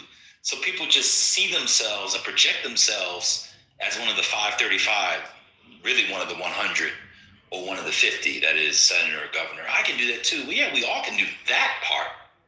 It's the getting there that's the hard part. You know, it's like sports. People think, oh, this head coach is terrible. I could coach this team. No, you can't.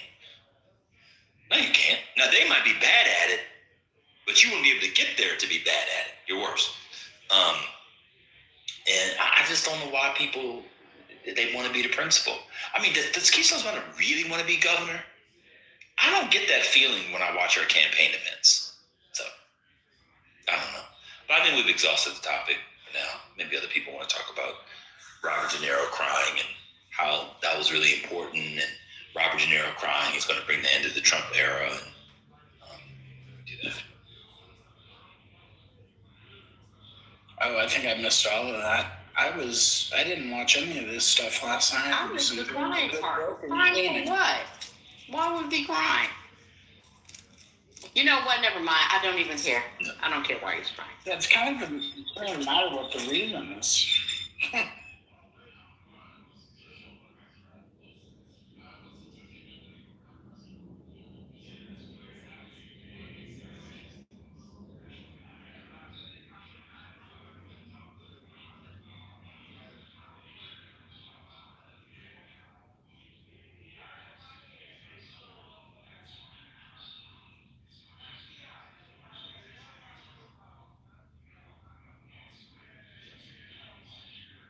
Anybody have another topic? This is a politics room. People have been correct, politically at least. Anybody have a topic? Not a topic, but there is a possibility Sharice Davids might run for Roger Marshall's seat, Senate seat. Dems are thinking he's vulnerable, Kansas. In when, 28 or 28, right? It's too late. 28. Is the governor, or is she term limited, the governor, Kelly? Laura Kelly, yes. So it's going to go back Republican. Wait, what did you say, sir? Most likely. About her? Sharice Davids, she's potentially thinking about a run for Roger Marshall's seat. Who are you talking about? Sharice Davids. Oh, Sharice. Yeah, she's considering it, but she's only saying this because she said, look, I'll consider running for the seat, and I'm going to keep that option open until the filing deadline's over, so I know that there's no Republican that will be in my seat. Essentially, I need to make sure the clock runs out and that these folks are not going to draw me out of my seat. Because if you think about the politics of it all, liberals control the Supreme Court of Kansas, right? Yep. So if for any reason override Laura Kelly's veto, which they could, should they want to redraw this map, the Supreme Court likely, though, stable with Laura Kelly and the Democrats, and will obviously say this is an unconstitutional, gerrymander, blah, blah, blah, you can't do that, and she'll keep her seat. But think about it. I think there's a Supreme Court justice up for re-election next year. So her seat, arguably, this could be her last time running for re-election in that seat, because by 28, they could have redrawn her out of her seat, and the liberal that's running for re-election next year could lose, and guess what? Republicans could control the court, and then obviously Republicans very well likely are in a good position to win the governor's mansion. And I'm sorry, Ethan is a fucking loser. Ethan Corson is not. I don't think he's going to be succeeding Laura Kelly. I agree. So it's highly likely, they'll just draw her out. It is actually smarter if she's going to stick her neck out, run at all statewide, that she runs against Roger Marshall. He is a weaker opponent than Jerry Moran, because he's just more flawed. Former farmer who's voting for all this shit that fucks the farmers up in Kansas, and blah blah blah. I don't need to explain all that to you guys. I think though that if the inevitability is she's going to lose that seat, because it will eventually be drawn out in the next 2 years, you might as well run this year. This is the strongest possible year you could run, because it's likely a D+10 midterm. You're not going to get you're not getting lightning in a bottle twice, where you have another potentially favorable election year for Democrats, as high as the favorables will be for you this year. You're not getting that in 28. You might get a D+5, D+7 presidential year, but these people are thinking about putting Newsom up, right? So why would you think running against one Moran in a year that Newsom's you're at the top of the ticket for Democrats would allow you to then flip that seat after you get drawn out probably next year or in 28. It's stupid. If you for your own survival want to stay in Congress, you do likely run for Senate this year. So sorry if that's confusing, but that I understand her thinking behind this. She won more votes this time than last time, and they already made her seat more red, the Republican legislature in Kansas. So, I think she should do it. I mean, it's stupid, yes, but I think she should just say, fuck it. If this seat's eventually going to be gone anyway, I might as well just shoot my shot in the best possible environment that I can. Matt, did you talk about the special election wins in Pennsylvania and Maine? No, but I mean, Maine is the first state we've seen where Republicans, or second race we've seen in a special where the Republicans had an overperformance of 7 points. That's the only one they've had. All the other ones were, deep, Democrat overperformances. But Democrats won all of the races. But yeah, so Maine, as always, sucks. The special though, where it was in Maine too. So am I surprised? No, I'm not. Yeah, but do you think the Democrats are going to hold Maine too? Yeah, I actually do. If it's Joe Baldacci, that's the that's the nominee. LePage sucks, but he would stomp Woods, and he would stomp the other fucker. Forgot the other guy who's running. Or is that Golden Seat? Yeah, it's Golden Seat. Yeah, he would stomp whatever the other guy is that's running. That everyone's like, yeah, no, he's weak as fuck. We need to recruit someone else. Joe Baldacci was the one they recruited. He is the strongest in terms of all the Dems. Former mayor of a city that's quite big there in the 2nd Congressional District. People like him a lot. He's only a point behind LePage in the most recent poll that showed Plattner washing Collins and Mills. And he just entered the race a month ago.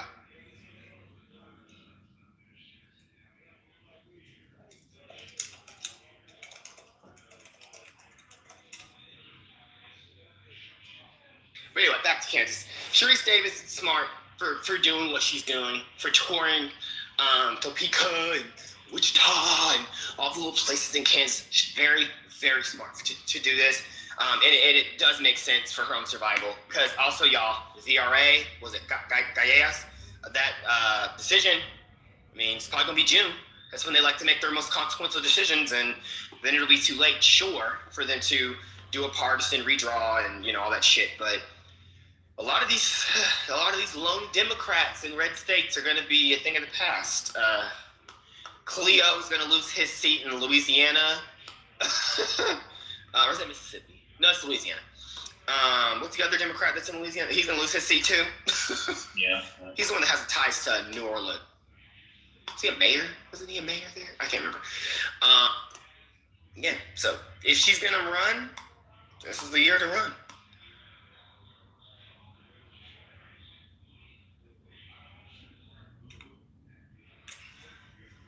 Richmond, yeah. I have a question. It's like way off topic, so whenever you're ready to shift, we can shift. No, go ahead. I was just doing, because part of like the whole like politics in Georgia, well, at least more specifically in Atlanta, is like centered around like transportation. So when I went and like started actually doing digging into like, how public transportation is like across the country, is there like a historical or a particular reason why there isn't like major public transportation in the South? Like all the cities that have good public transit are either in the North or in the West, but nothing in the South. Like, do we just miss the wave, or is it something that the people that southern states aren't interested in? Like, I guess I'm just trying to understand why it's not clicking. Well, I think it's density and immigrant population. I could be wrong. No, it is. And the car lobby. Yeah, and it's all interconnected. Yeah, car lobby. Density. Right, and the South being more agrarian. Yeah.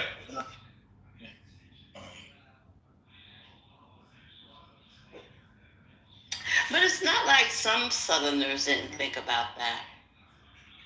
I can think of one politician from the 19th century who thought it would have been a good idea to have at least open transportation in the South. That would have been John C. Calhoun. Yeah. Sherry, who did he say would build it? that I do not know, but I mean, he agreed with the idea of expanding the South that way. He did. I think he was our ancestors building it. That's probably who he. It probably, and you're probably right, but yeah, he did. Yeah, he went about it, but he few. It was not many, but he does come to mind.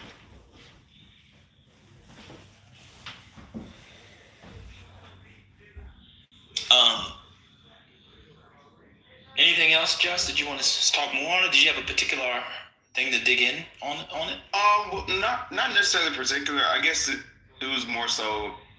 Oh no. Horrible. The end of the world. Hold on. Sorry, BB, do you still find her hot?